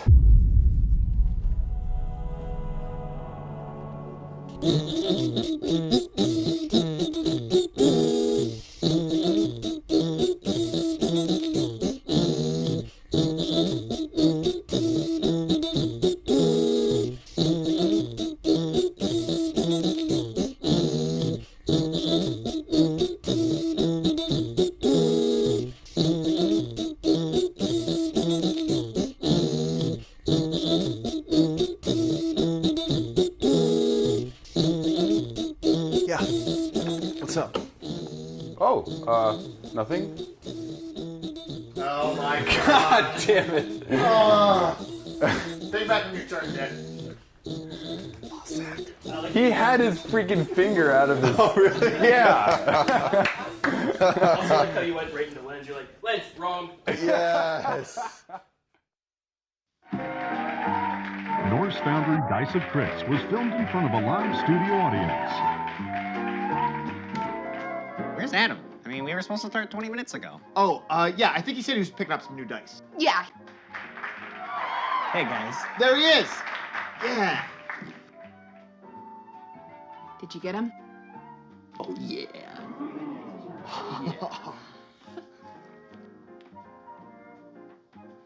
Alright, so we're gonna pick up right where we left off last time. You guys were surrounded in the Dread Knight's tomb by this horde of goblins. They're coming right at you. We're starting this off hot. Roll initiative. 20. 20? 20? I guess you guys are going first. What do? I'm gonna charge in with my axe and wreck the first goblin I see. I'm gonna target one of the goblins with Scorching Ray. Alright. I'm gonna take an arrow and I'm gonna shoot the toughest goblin there. Groovy, you guys line up all of your attacks. Let's roll the dice and see what happens. 20. 20? 20! You guys are really rolling hot tonight. Yeah, must be these new dice we got from Norse Foundry. Far out, those things look really amazing. Don't worry, Jim. I got one for you, too. Here you go. Thanks. You know what? I almost feel bad using it now because it's time for the goblins' counterattack. Oh, no. Here comes the first one.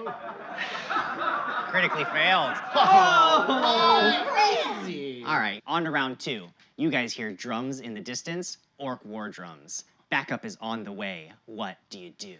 Okay, all right, so I'm gonna take like my my spell component punch.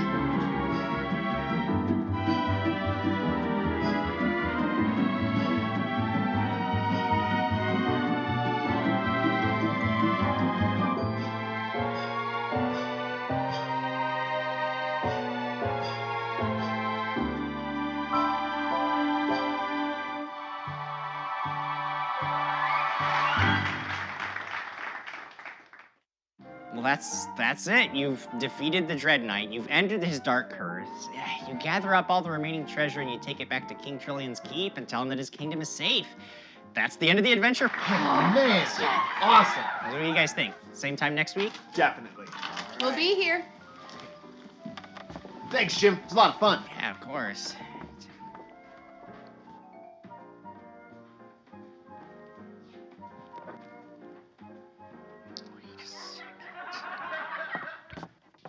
Hey, Jim.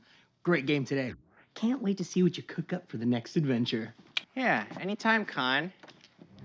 I have a feeling that things are gonna get pretty wild next week. Get your Norse Foundry Dice of Crits today with only one easy payment of $8. Remember, one easy payment for one groovy die.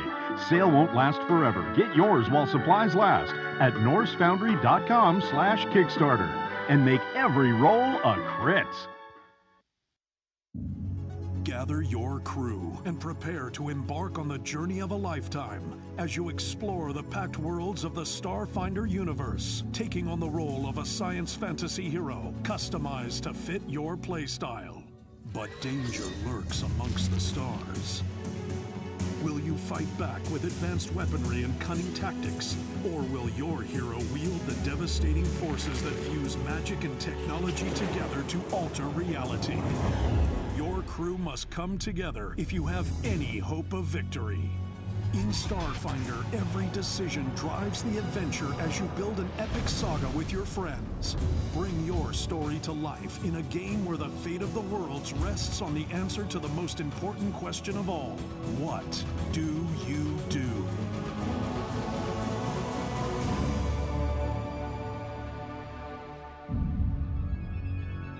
Begin your journey into the Starfinder universe today with the Starfinder Beginner Box, now available at Paizo.com, your local gaming store, and anywhere else adventure can be found.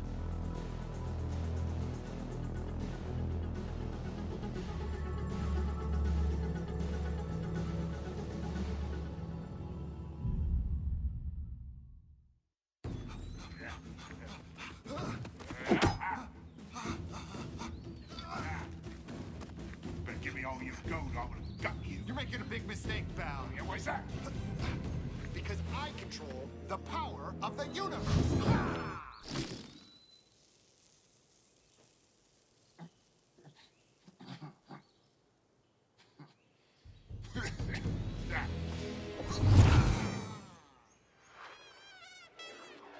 If the atmosphere at your table is less than impressive, That doesn't normally happen. you may find it hard to create those magic moments your players crave. Lucky for you, Sirenscape is available for download on your mobile device. Time's up. Now that's impressive. First time. Every time. Go to Sirenscape.com today to download your free trial and get the right sound for your tabletop games. And don't forget to check out Sirenscape in action every Friday night on Dragons and Things.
Oh my god!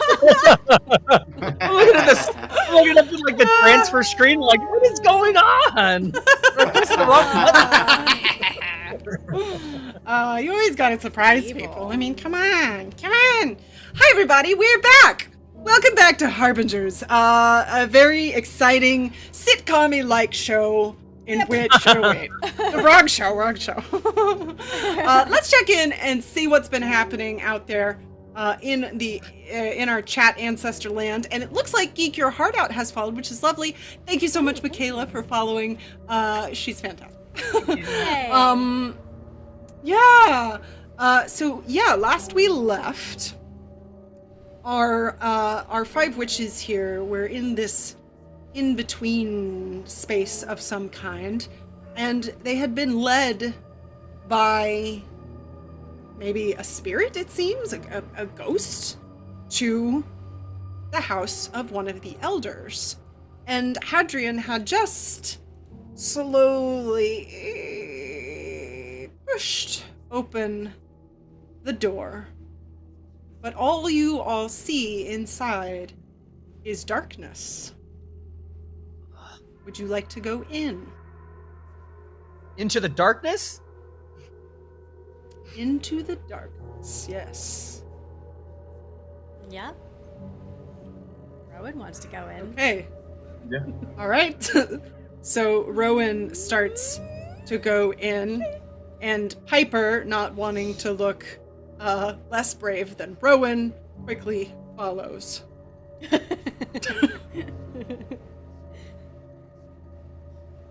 I'll go in too. Okay. Just look at Leander like. I look back at Hattie and go, I think we've got to go. Yeah. Hey. And Hattie goes pull first. Okay. All right. So as they go in, the camera pulls back as the rest of them walk in, and across the lens of it, you see a strange shape move across. But none of the witches saw that, so we will jump back into the house. And it is quite dark in here, but Rowan, since you are kind of in the front, you notice there's a strange light of some kind coming, what looks like from maybe a few rooms. There's kind of a hallway, so it looks like it's back deeper into the house. There's a light up ahead. Oh. Okay, I guess let's go that way then, yes? Yes. Yes, okay. This way. Piper kind of calls over her shoulder. And as you all get closer to it, you can see there is a room. It's hard to make much out in here, just except for any light that's coming in through the window. It's getting close to evening time, so the light is starting to shift down, even in this strange space in between. And you see that it's like a pinkish purple light that seems to be shimmering slightly around what looks like a shelf. And as you get closer into that room, you see this figure that you followed standing right beside it, and he looks down at that shelf, looks back at you, Rowan, and then just walks back into the wall and out of the building.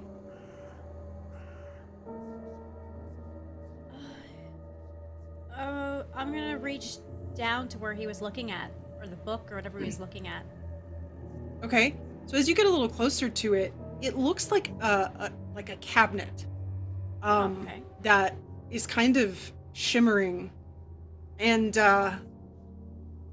make, if you would like, do you have occult? Make an occult roll. Well, it's out of dice 4. Well, that is my first crit fail. Double ones. Oh boy. Worst place to be doing a crit fail! Okay, so you look at this cabinet and you can't figure out quite what you're seeing, and you go to touch it, and when you do, it almost feels like it electrocuted you. It's like it shocks you and you kind of come back, and you're not sure what it is, but for this next scene, you'll take 1 fatigue from bumps and bruises, from being, I don't know, it feels like drained by whatever this is. And as that happens, Piper goes, I think it's protected by some sort of magic. Are you okay, Rowan? Yeah, it just, my body hurts. Like, it's all through my body. Maybe someone else can try and open it with some magical means of, I don't know. Okay, all right. Have the rest of you followed them into this room? Mm-hmm. Okay. Yeah, Hattie's like in the back, Like he's got his, I mean, he's like following them, but he's got like his fishing pole, and he's just like looking back the way that we came, just like yeah, just like his fishing pole out in front of him, kind of like poking out because it is a little bit darker in here, just kind of like in case anything comes up. He's being brave. He's being super brave. Okay, so you all see this same thing as well. You heard Piper say that it seems like maybe it's being protected by some kind of magic. So if you all would like to open it, does anyone have any thoughts on how to do that? Well, Pipes, you're the master apprentice around here, aren't you? Yes, Bertram, as a matter of fact, I am, and I will see if I can figure out what this is. Piper will also make an occult roll.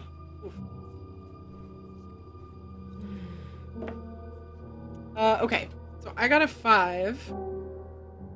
So looking at it, she says, well, I do think this is some kind of protective magic. Maybe it's a sort of like lock, and if we just find the right word, we'll be able to dispel it. Maybe if we look around the room, we could find the correct word to unlock it. Everyone look around, and everybody make notice rolls. With fatigue, everything's at a -1. Yes. And you would be at a -1 for this, Hadrian, as well, for your double ace. Oh, ooh. 10. I got a 10. 10 minus my fatigue. Yeah, I aced once. Wow. I got a 10 too. I got a 15. Wow. I aced like 3 times. Whatever. Wow. Always on the notice roll. I almost. Yo, we are finding this. We're finding it, Randy. We're finding it. I almost rolled another crit fail. No. Oh my god. I got rolled a 14. 2 and a 1. Oh my 2 and a 1. Wow. Okay. So, Hadrian, you're really trying to make sure none of whatever that thing was that everybody keeps talking about having seen is around. Really just focused on. Yeah. The smart one. But the rest of you start kind of looking around, and Ursa doesn't seem to be the type who kept a super organized space. So there's lots of different pieces of paper and things, there's various different things kind of all over the place.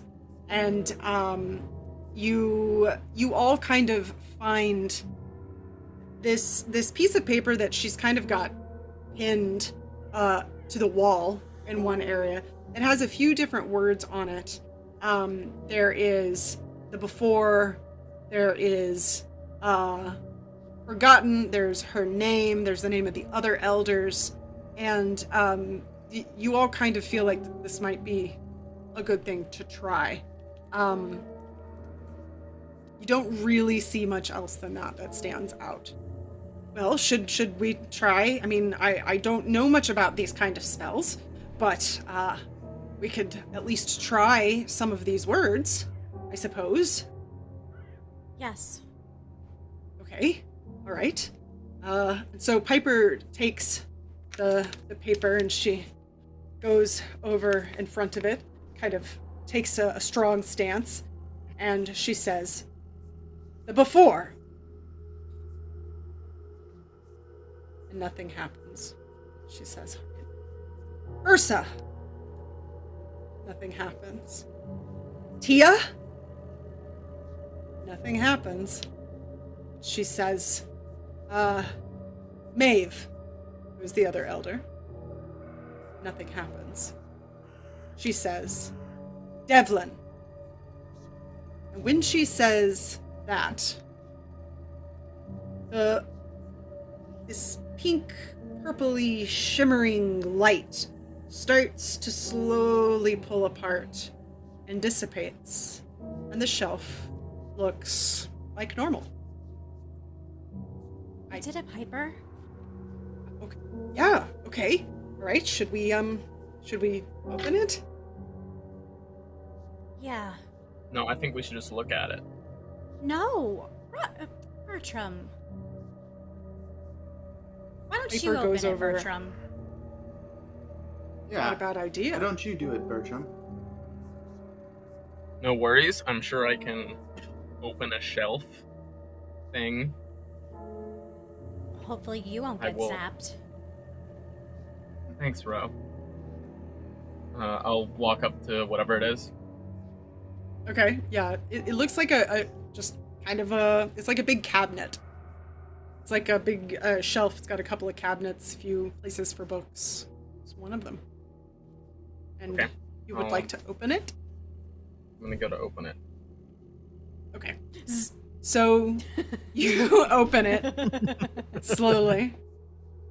And once you pull it completely open, you see a few different things. There is a box, just a small box, cardboard looking box of some sort. There is also a notebook. Okay. Piper goes over and grabs the box and sets it down on a desk in the middle of the room, and then turns to grab the notebook as well.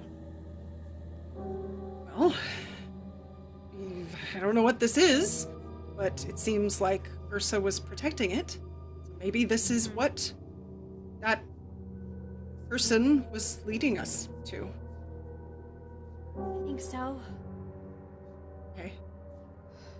So Piper lifts the lid off of this box. And inside it are a bunch of squares. They look like paper. But she pulls one out, and on it are people. It's like a frozen image, and there's a lot of them.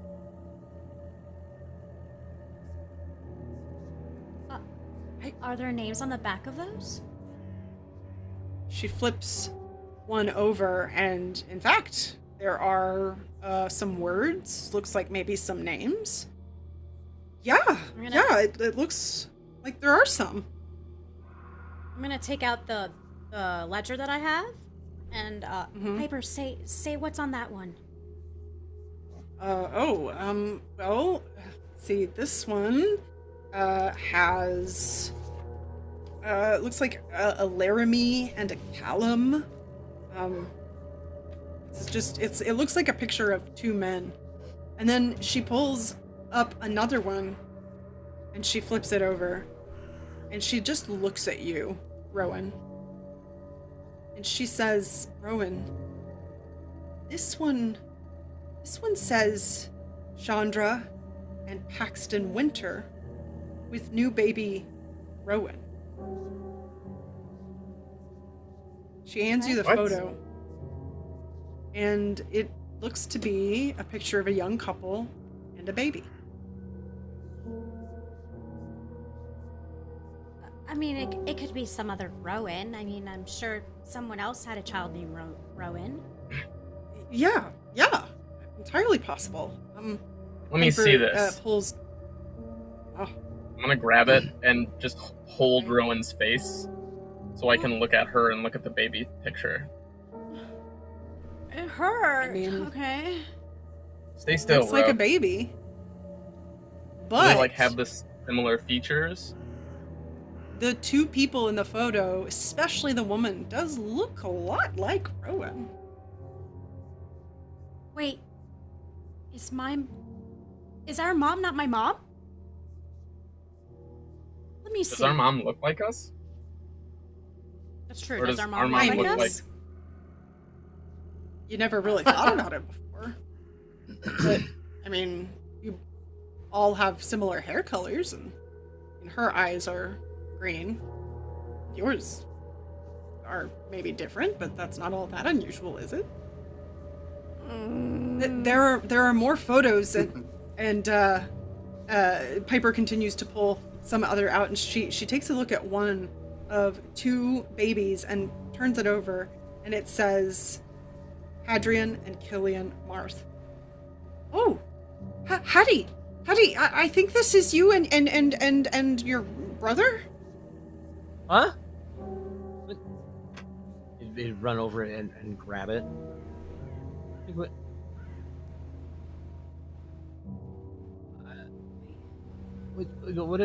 What is it? And he just flips it over and he's just enamored with this thing. As you're doing that, Piper pulls up another one. She says, and she reads what it says, and as she turns it over, you see it looks like a picture of a bunch of different babies.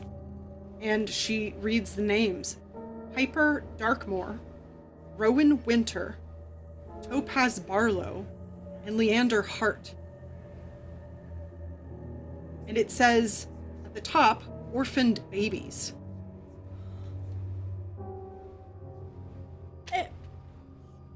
What? I don't... Am I not related and then to... Piper stops. She looks at Bertram. And she turns a photo over and she shows it to all of you. And what you see is a picture of the three elders and Bertram. Bertram looks pretty much as Bertram does right now. And in this picture, you see Ursa is holding the book. But it's a title you haven't seen before, because the book is always covered as a leather cover. The title says, How to Serve Your Man. It looks a lot like a cookbook. How to... Go ahead, Di. No, it's fine. Go for it. I was just gonna ask, do the elders look the same age as they do now? Or does this look like an older picture? It's hard to tell for sure, but it looks older. They look a little younger. But not much. You, in this photo, look a little younger. But, I mean, you don't know when this was. I don't know this. Are you sure? Yeah. I mean, I'm not friends with the elders. I don't understand. Can we look at the this is notebook? all. Yeah. Let's look at the notebook.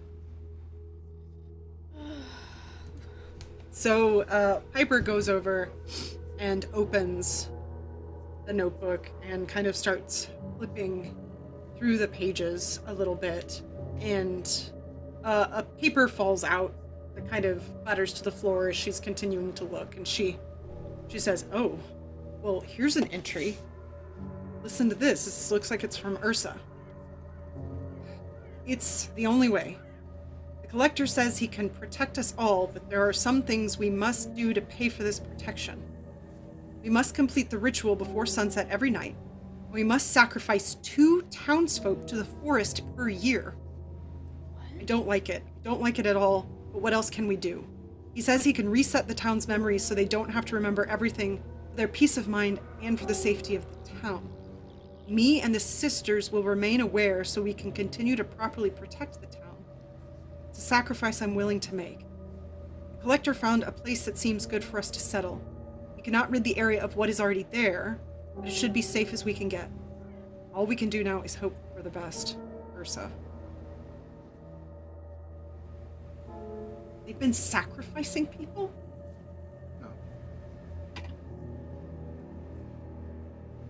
What? Is that who's gone missing?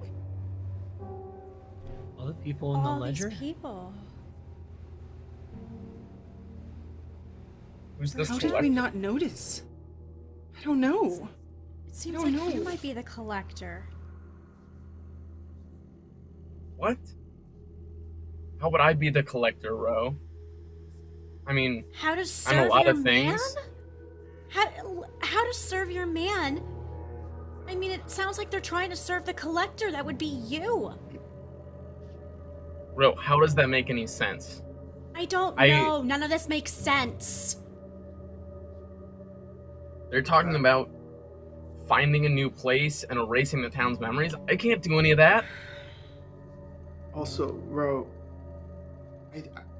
I don't know if Bertram is involved in this. He may be, but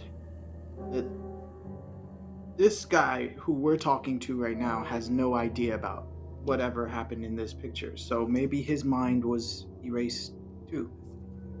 But then why would he lead us here? No, I don't know any more than you. But for as much trouble as Bertram has given me this past day, I don't think he would do something bad to you or us. No, I Yeah, know. definitely I don't not. think so either, but just... And if I was the collector, I would have had to magic all this stuff when I was 8 years old. Unless you're not 8. Well, has a point, Bertram. And you've all known me for 16 years. What do we know about anything before that? Nothing. None of us have ever questioned. I know I didn't. But if none of us have an answer to that, then isn't anything technically possible?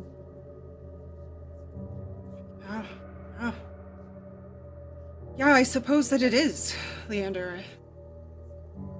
I thought we could trust the elders.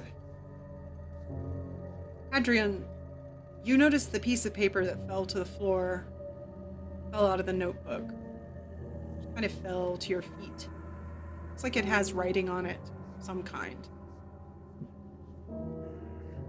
I'll pick it up and look at it.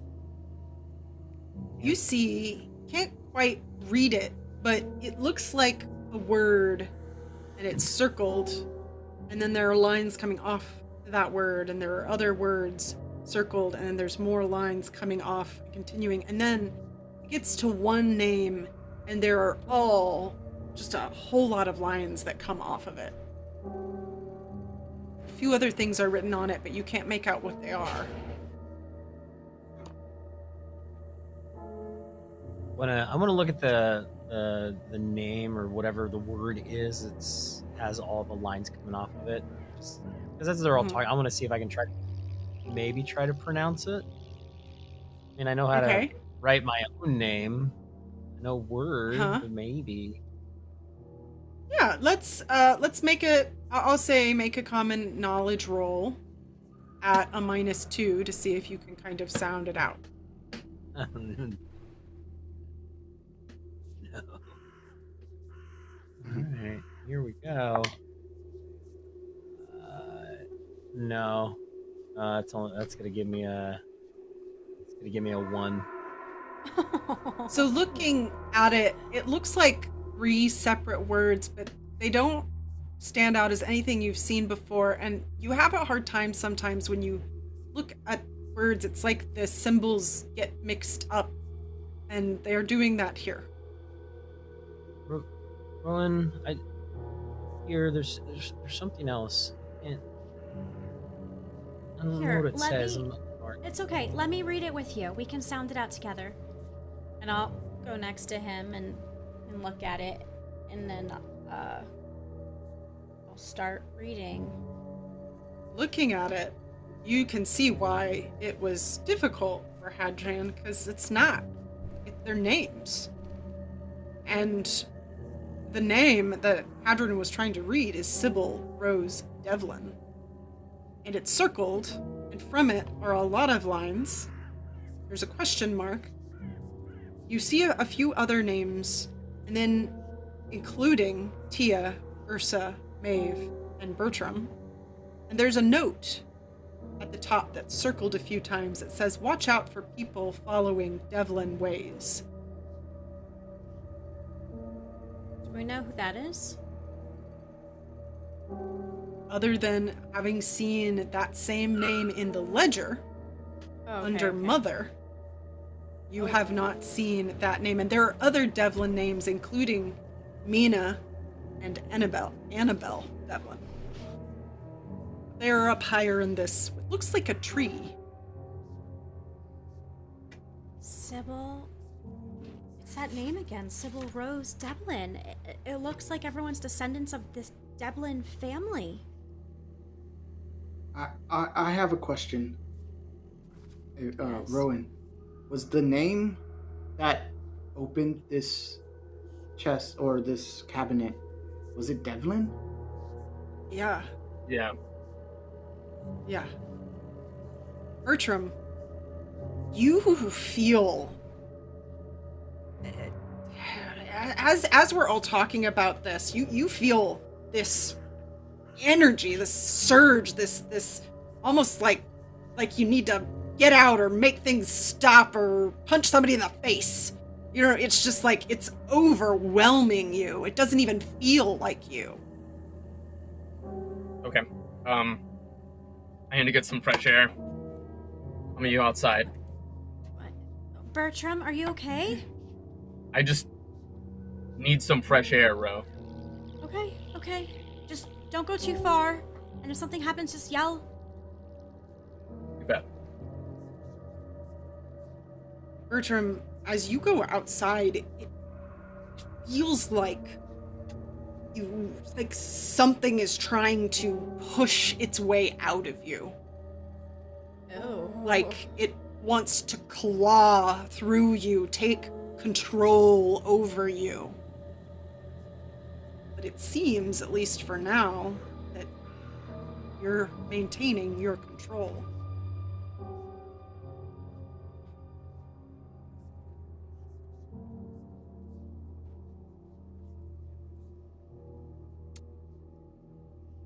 Everyone, make me a notice roll. No. I have a -1. Two. I'm spending a Benny. I'm tired of these 2-1 rolls. Oh yeah, I'm gonna spend a Benny. Yeah. Okay. Megan, what was my? Did it have a different last name for me in that, like, in those pictures? Did not. It just said Bertram. Just said Bertram. 5. Okay. Okay, better, guys. 4. Hattie definitely saved my life, telling me to by using the Benny themselves. Okay. So, you got a 2, Rowan? Yes. Is that right? Okay. Yes. So you're still looking through the pictures and looking through everything. And, Leander and Hadrian, you all see kind of, there's a, from where you are, there's a window that looks out to the front yard, and a shadow passes over the tiny bits of remaining light in the area from the day. And Bertram, you are standing out front, and you see this thing walk past the front. It doesn't seem to notice you yet. It seems to be distracted by a few of the others in the area, but something about it seems familiar to you. It almost looks like a shadow that has sharp edges that extend out into what look like hands and fingers and elbows and legs. It's floating around, and every once in a while you see it go towards one of these ghosts, and it almost looks like it pounces upon it and sucks some of the energy or essence into it, and then continues on.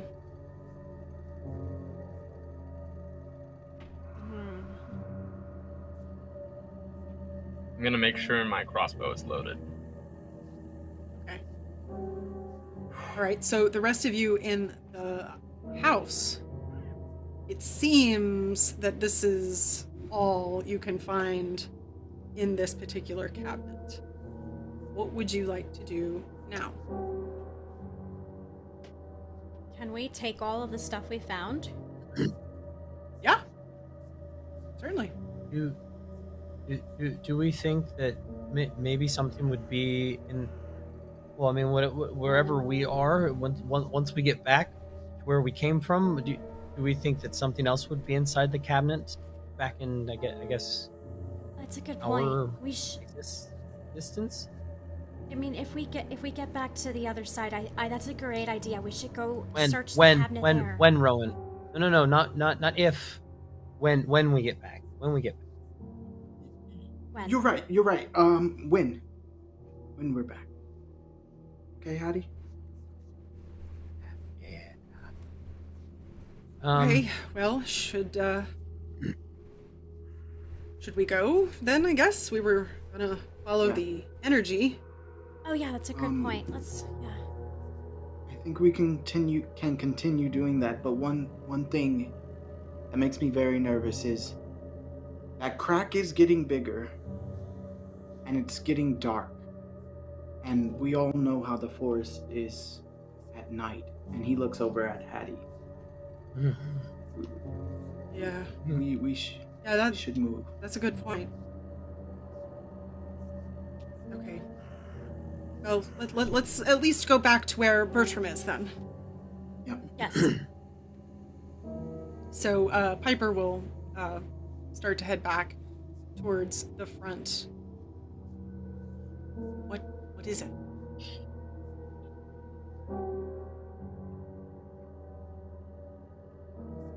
And when Piper takes a look at that, she kind of inhales, but trying to cover the sound of her breath. And you all see it too.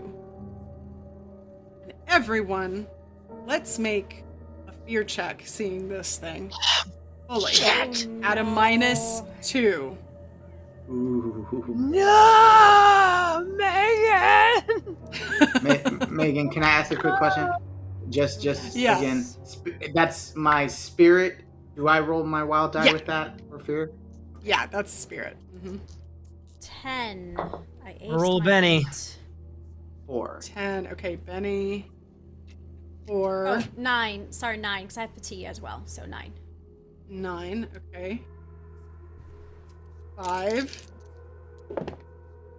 No. 'Cause I have Wait, it. no. I have It's the not spell 4. fear. It's 2. Sorry, I forgot about the -2. So I failed. Oh. Do you want to re-roll it? Yeah. Yeah, both I of will you do should that. re-roll. I have one Benny. Well, screw it. Might as well one Benny. Oh well, there's one ace. Good. Oh, nice. Oh. Ooh, Yeah. ace, yes. Does it Good. matter? There you go. Because -2. 6. fear. It does matter. Nope. The fear for me, I'm at a -4, so that takes me down Right. to a big old 1. Oh. Oh. No! Oh my goodness. Okay, make a d20 roll. No. Why is it always you? Me make the D20? Yes. Right. Okay. Oh my god, it was almost a 20. Woo! It bounced around. Okay, that landed on a 4. Oh, way better. You are distracted. So basically, Would be. you're going to take a -2 to any attacks you would make for the next little while. But you no longer have your -1 to sight-based things from good. before. And Rowan, after this point, you also no longer have your fatigue from the... Okay. that seems to have Thank worn you. off. Thanks, Megan. Yeah. Okay. What should we do? Oh no, it hasn't noticed us yet, right? Yeah. Keep going. We Right as you say that, Oh no. Rowan, you see another one come around another house. Yeah. What? Oh. What, Bertram? Did we find everything that the spirit was leading us towards? Right, 'cause all that like energy that was pointing. And I think we should try to get out of here. I could try to make a distraction. What do you have in mind? I make an illusion of some sort. Maybe they'll get distracted by that, and then we could try to sneak away. Well, here's the thing. Remember when I saw it, it saw me and it went. Did it see me? Actually, Megan, did it see me and went behind the building? You're not that sure. I don't know. Okay, great. No. So reverse all of that. I'm gonna say, there's another one out there. It just went around that building. I can try to make, one of the things I can do is sort of throw sound. I could do that, and if you make the illusion, maybe that will draw them. And then we'll just move quickly but quietly in the other direction, back towards the house. Yeah. Let's try it. Okay. So Rowan reaches in. He's got in one of his other pockets. He had like two little like water goblets, but in his other one, he's got just like his water flask that he uses to drink. And he starts pouring it. In. Huh? You said Rowan reaches in. Oh yeah. Everyone's using my name. Your name. Fine. It's fine. And I pour the water on the ground, cork it back up, throw it in my pocket. And then I just put my hands over top of it. And you guys see the water itself starts to ripple and it starts to move its way out, like away from the house into more of the field. And I want to create that little girl that we saw in the woods. But I want to add sound to it. I want to have her skipping around and like humming, like, but like skipping away from us. Okay. That's crazy. All right, so I think to add sound. Yeah, you gotta spend a little bit extra. I'll spend 4.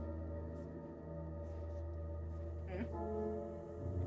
Create that little girl. A spellcasting roll.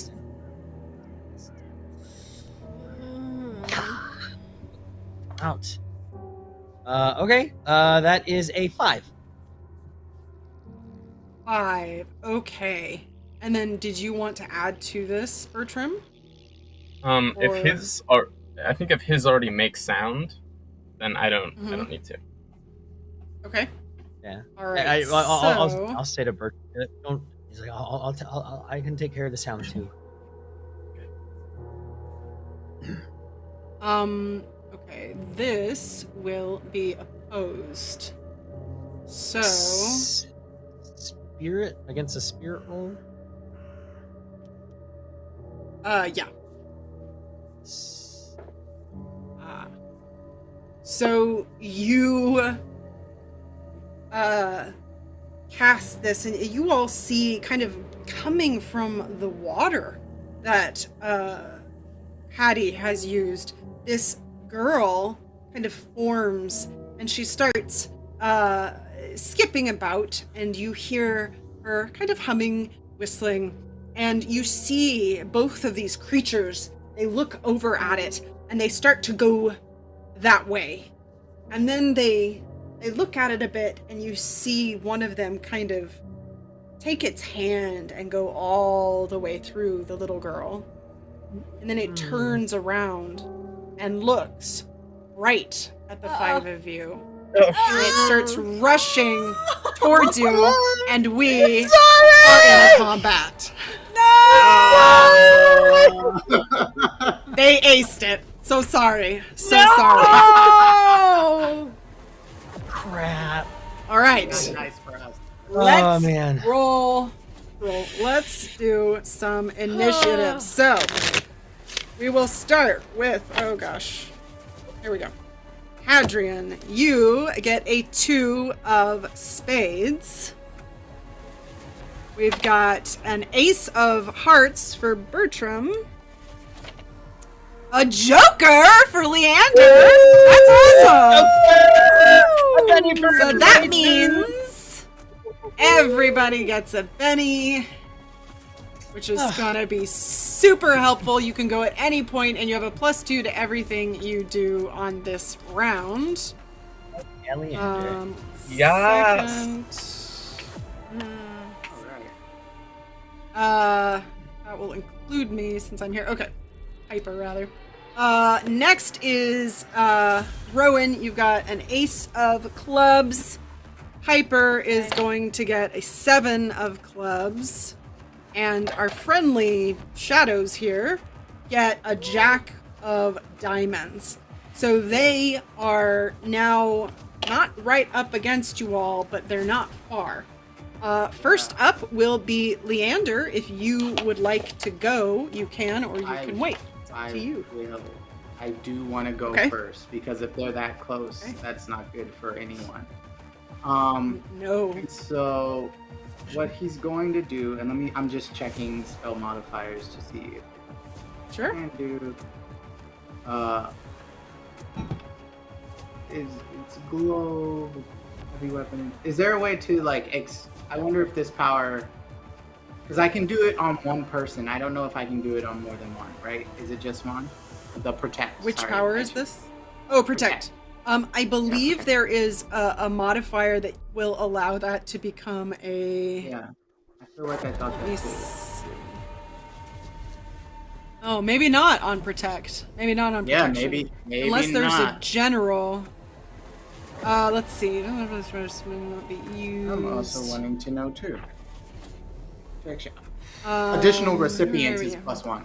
It is in the book. Oh, is it in there? Oh, well. Yeah. I guess I didn't add it in here.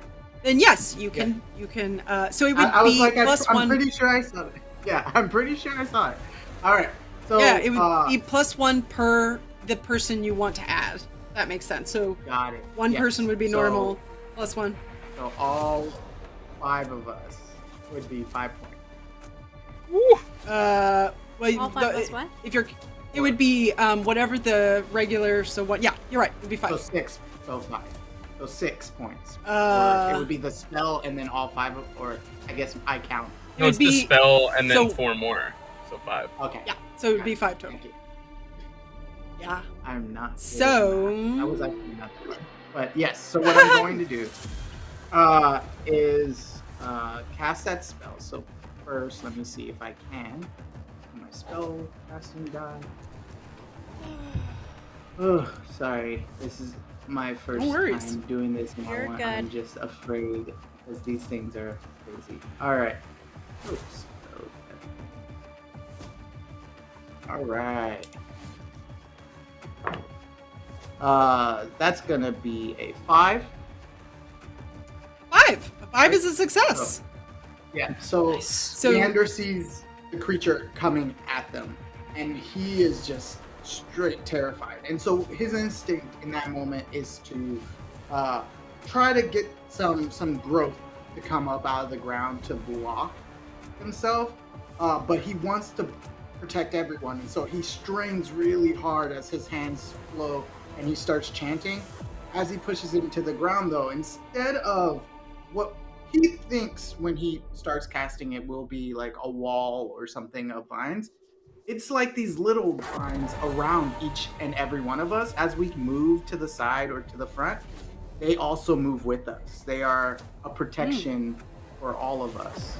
And so that's cool. We're all, I mean, it's just sort of moving and sort of there. And if it tries to swing at you, giving you a little bit more to like try to grab stuff. So yeah, it adds +2 cool. to your armor, to your toughness, basically for 5 rounds, I believe. Yep. That's all of us. +2. That's everybody. Yeah, thank you. That's a lot of points.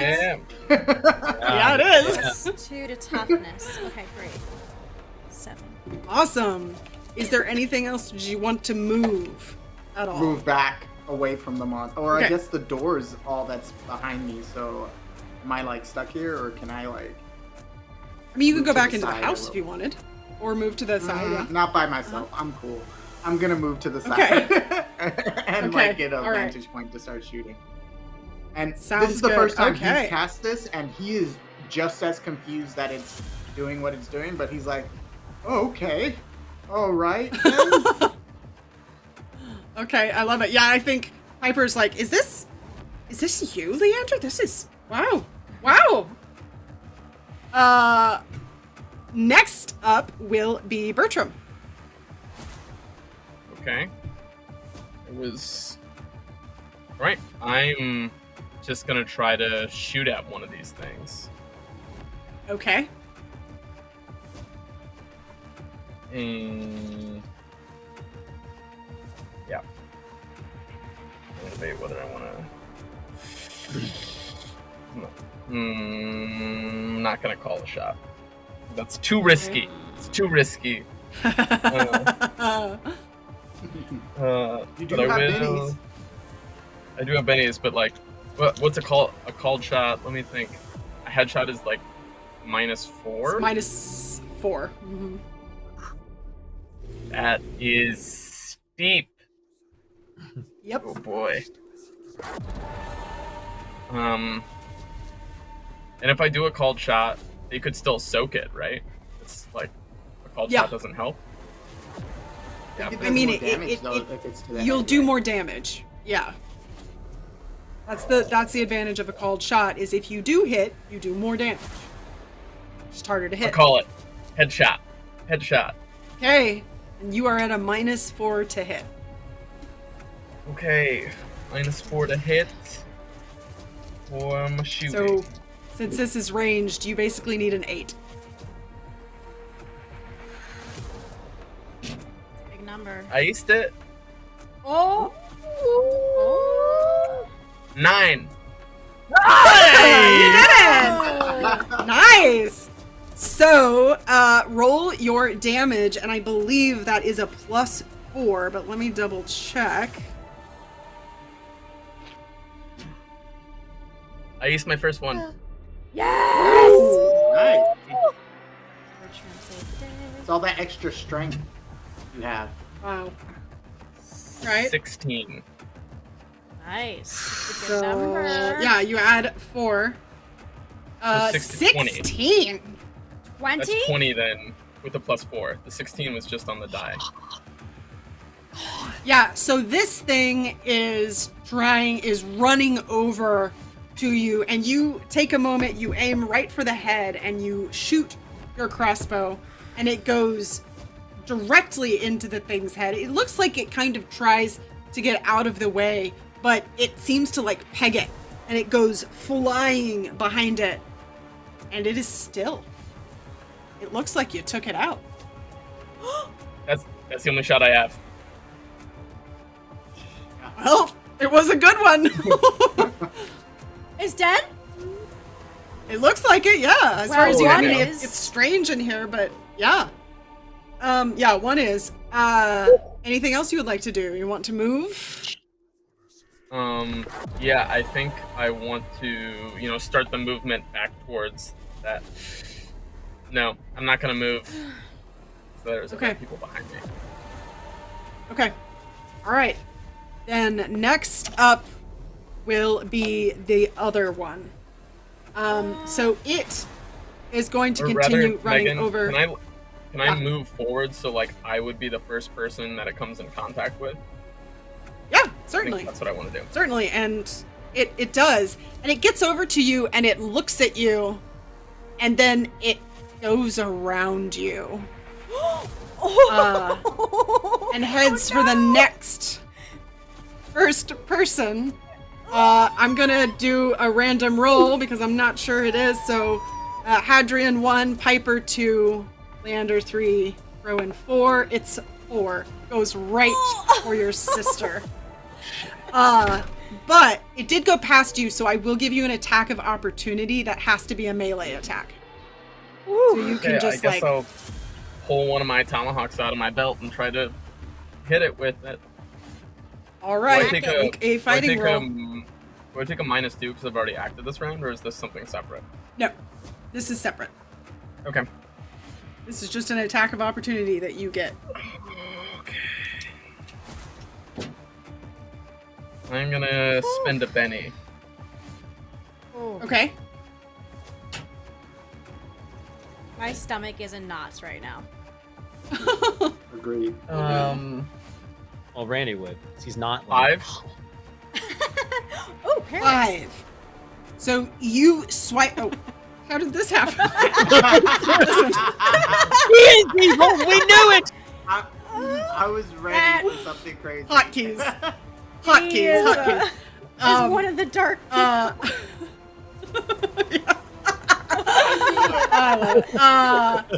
Yeah, you swipe at this thing with your tomahawk. You're just not quite fast enough. It gets past you. And it's gonna get up to Rowan, and it's going to try to attack you, Rowan. So let's see. Oh. All right. What is your fighting? Get the right die. Here we go. Okay. Oh god, it aced. Okay, what is your parry? For right now, it's a 7 with Leander's spell. Okay.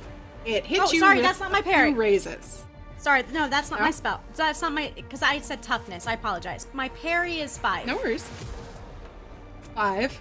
Okay, it still got through with a whole buttload of extra raises there. That was a lot. And what is it? 8. Okay. It's going to try to do some damage. Alright. And you said your toughness was 7? 7 right now. Okay. So, 7. It is going to shake you and do 1 wound. It got a 13. Ooh. Would you like to try to soak it? Yes, I'll soak the 1 wound. Okay, make a vigor roll. Okay. 5. That's a success. So you are able to, and you're not shaken as well. You're able to, you see it comes like these claws come slicing through, and it slices into your dress kind of across your shoulder, but you're able to move out of the way to keep it from getting skin. This thing is upsetting. It's like you're looking at an angry shadow. All right, so that was its turn. Next up is you, Rowan. All right. I don't know if you can answer this question, or maybe it's a thing I have to roll like a knowledge type of check. 2 of my spells are dark based, like they're dark spells. My bolt sends dark energy, and then my fear is it's dark as well. And these things are dark creatures. I have a feeling when I cast those spells, nothing's gonna happen. Okay, so you want to try to figure out, you want to see if you can glean whether or not that might be the case. So make an occult roll.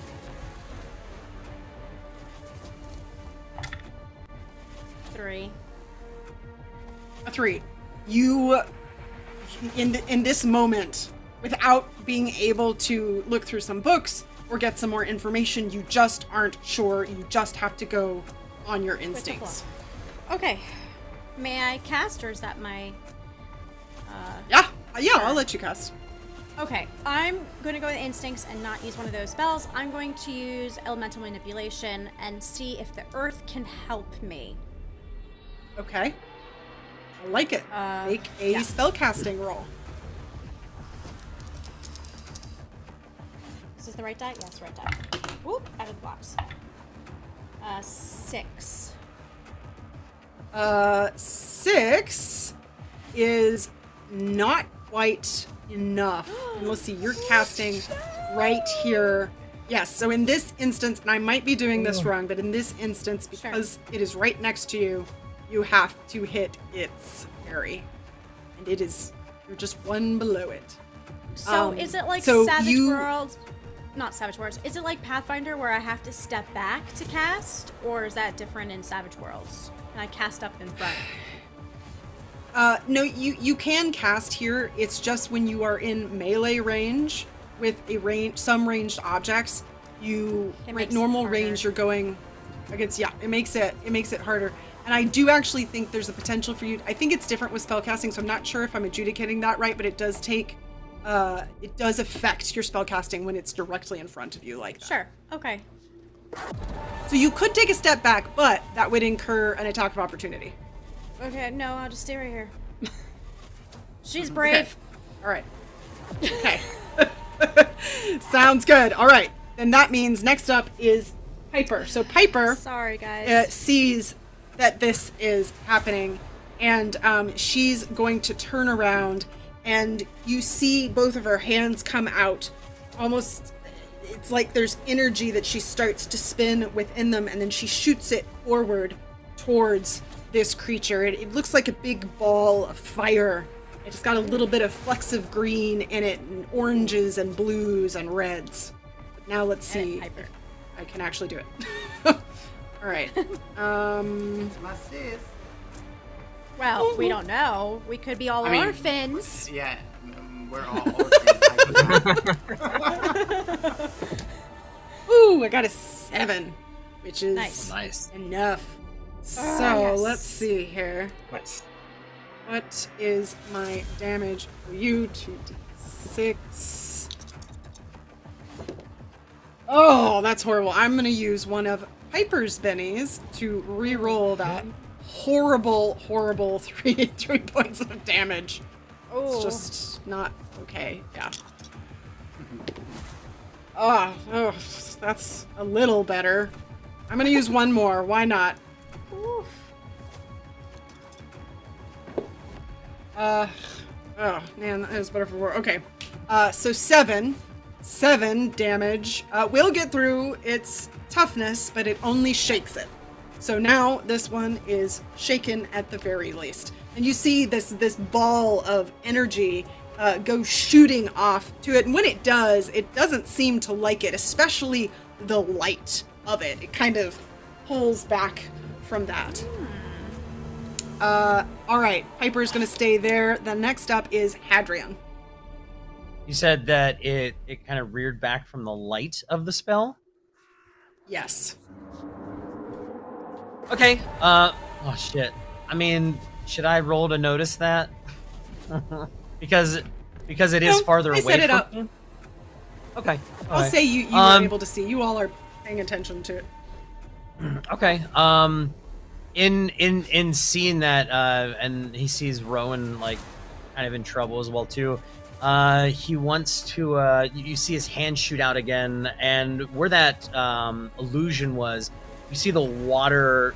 You see it. The little girl kind of start to dissipate a little bit back into a puddle of water as it slowly starts moving over next to Rowan, and it comes up. And I want it to appear, if I can, like the spell that Piper casts, like a bright light.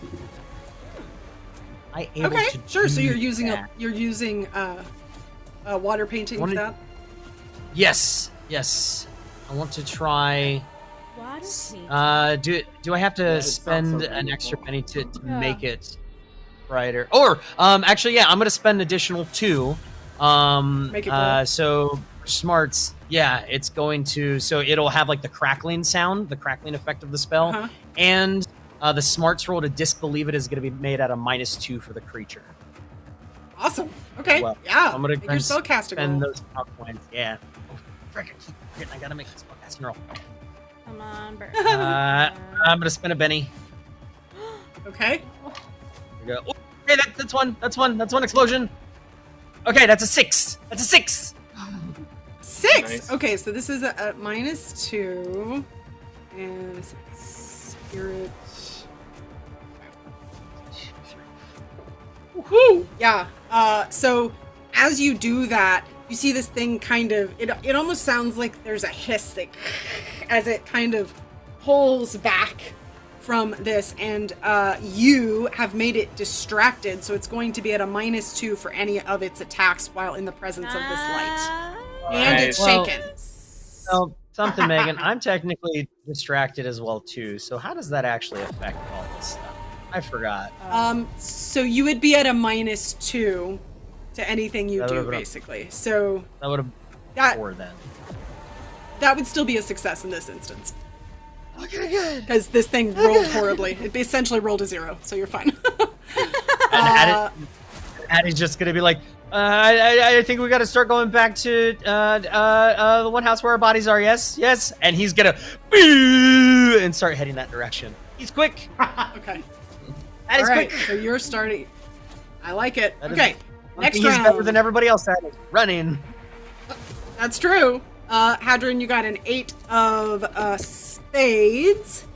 And Bertram got a joker. Oh my god, this is so ridiculous. Oh, and I didn't miss shuffles. That's on me. Penny for everybody. I love it. Can't turn those down. No. All right. Jokers And I know, it's insane. It's so many. You guys have so many bennies. Okay. Leander, 4 of clubs. Queen of hearts for Rowan. Oh, wow. For Piper, got a king of clubs. And for our friendly little shadow guy, only got a 2 of diamonds. That's right. So, Bertram, you can go at any point. You got a +2 for everything you do. Would you like to go now? Yeah, I will. Okay. I'm going to I'm a ball of fury right now, and I'll just go into that. I'll just let that fury out. Like, don't touch my sister! Uh-oh. And I'm gonna try to reach out and touch this shadowy creature. Okay, it sounds like I'm gonna need you to make a roll. Sure. Yes? No, you're touching the shadow! Oh gosh, of course I didn't block this. I believe it is a D6? Yes. A D6. Okay. Tell me what you get. A 2. A 2. I need. So, you all see Bertram. Bertram does not look like himself. Something looks wrong. It almost looks like there's a double image on top of Bertram, and you see this face, this beautiful face of this woman with very pale skin and beautiful black hair, and she has this evil grin on her face, and you can't quite hear this, but you see kind of a like stretching and like almost like she feels free. I need everyone to make a spirit check, fear check at a -2. I'll take spirit. I thought you were gonna say fear. Me too, Megan? That is a reroll. Not you. Not Okay. you. Okay, your reroll. 8. 8 for me. 8. Okay. Benny, I just got. Try it again. Use that, Benny. Okay. The -2. Crap. Oh, -2. One more. 8. Using my final Okay. Benny. Okay. Rolling hot. Ah! It's a 3. Make a D20 roll. Oh my god, it's always you! It is Everyone's always gonna Make you. it count. Yeah. Make it count. Make it good. I mean, You got this. You got this. 15. 15. Hmm? I Okay. can fly. You feel panic. You are terrified. All you can do, you immediately move your full pace plus a running die away from whatever the danger is, and you are shaken. I feel like you're already. Yeah, that would be me. what You he's were already planning on doing that. in the first place. Yeah. What would You just. my running Go die ahead. be? What would my running die It's a be? D8 for you. D8, so Oh, you would make oh, a because roll, I gotta- and. All right. But that is all you can do. Oh, You will oh my essentially God. lose your turn. Oh my god, yeah, that's a total of 15 for a pace now. So yeah, I just. Yeah, Addie's you all gone. see Hadrian is out of there. Run- Okay. Do I make so, it back? Do I make it back to the original house we started in? I mean, you're pretty close. You're pretty close. I'm sorry.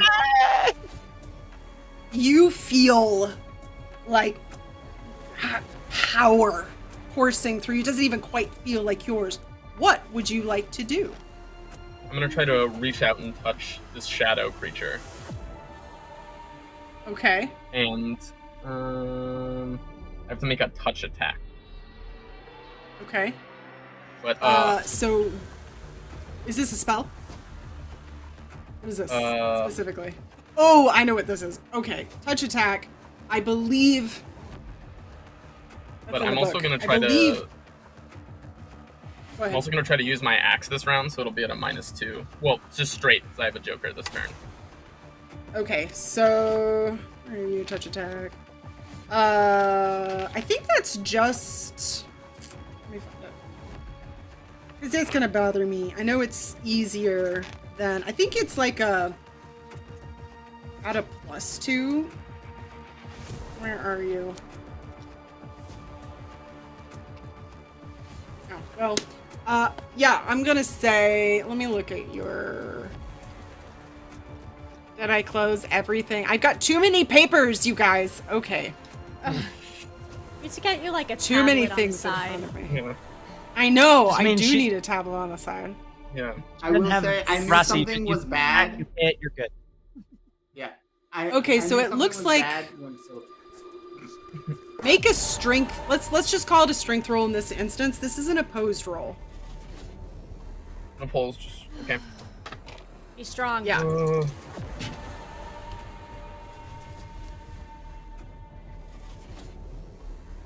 I'm gonna use a Benny. Oh. Okay. Using a Benny. Okay, 10. Okay. 10. Yeah. Wow. All right. So opposed. Yeah. So you reach out and grab this thing, and you all see as Bertram does this. It's almost like Bertram starts to drain the essence of this creature. Rowan, you see, because you're right there, you're seeing it happen right in front of you. You notice around you on the ground, the grass starts to die. This thing starts to scream as it starts to almost look like it's losing mass somehow. Wow. But it still remains. It just somehow looks weaker. All right, and you wanted to attack? Yeah, and then I'm gonna try to use my tomahawk and hit it. All right, go for it. Okay.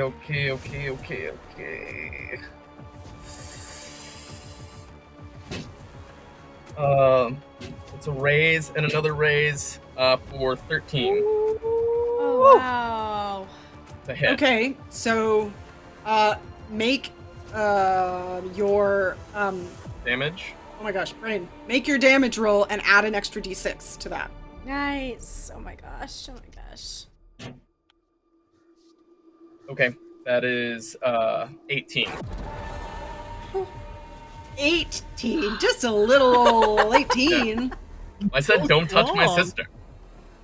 Yeah, you did. So, Rowan, you're standing there and you see Bertram, or this Bertram thing, has the hand on this thing's side, shoulder, you're not sure, and is draining it, and then takes the tomahawk and just slices right through it, and it just dissipates, screaming, falling away, and you have gotten rid of the final creature. Good job. I have a question, Megan. Yeah. That draining sort of thing, would that have been something that anyone has seen before, or? Like that kind of thing? From Bertram? Or Not just from in general? Bertram, just in general. Like, specifically, yeah. I mean, it's hard to know. It seems specifically similar to something that you are referring to, but you aren't sure because you didn't see it in that way. Right. But it did seem very much like either creating death or sucking life out of something. Did we all see the lady within Bertram? Yes, you did, as a matter of fact. And Bertram, you are kind of beginning to feel like yourself again, but it wasn't easy, and it's taken a little bit out of you. Ugh. I mean, are you even sure what happened yourself?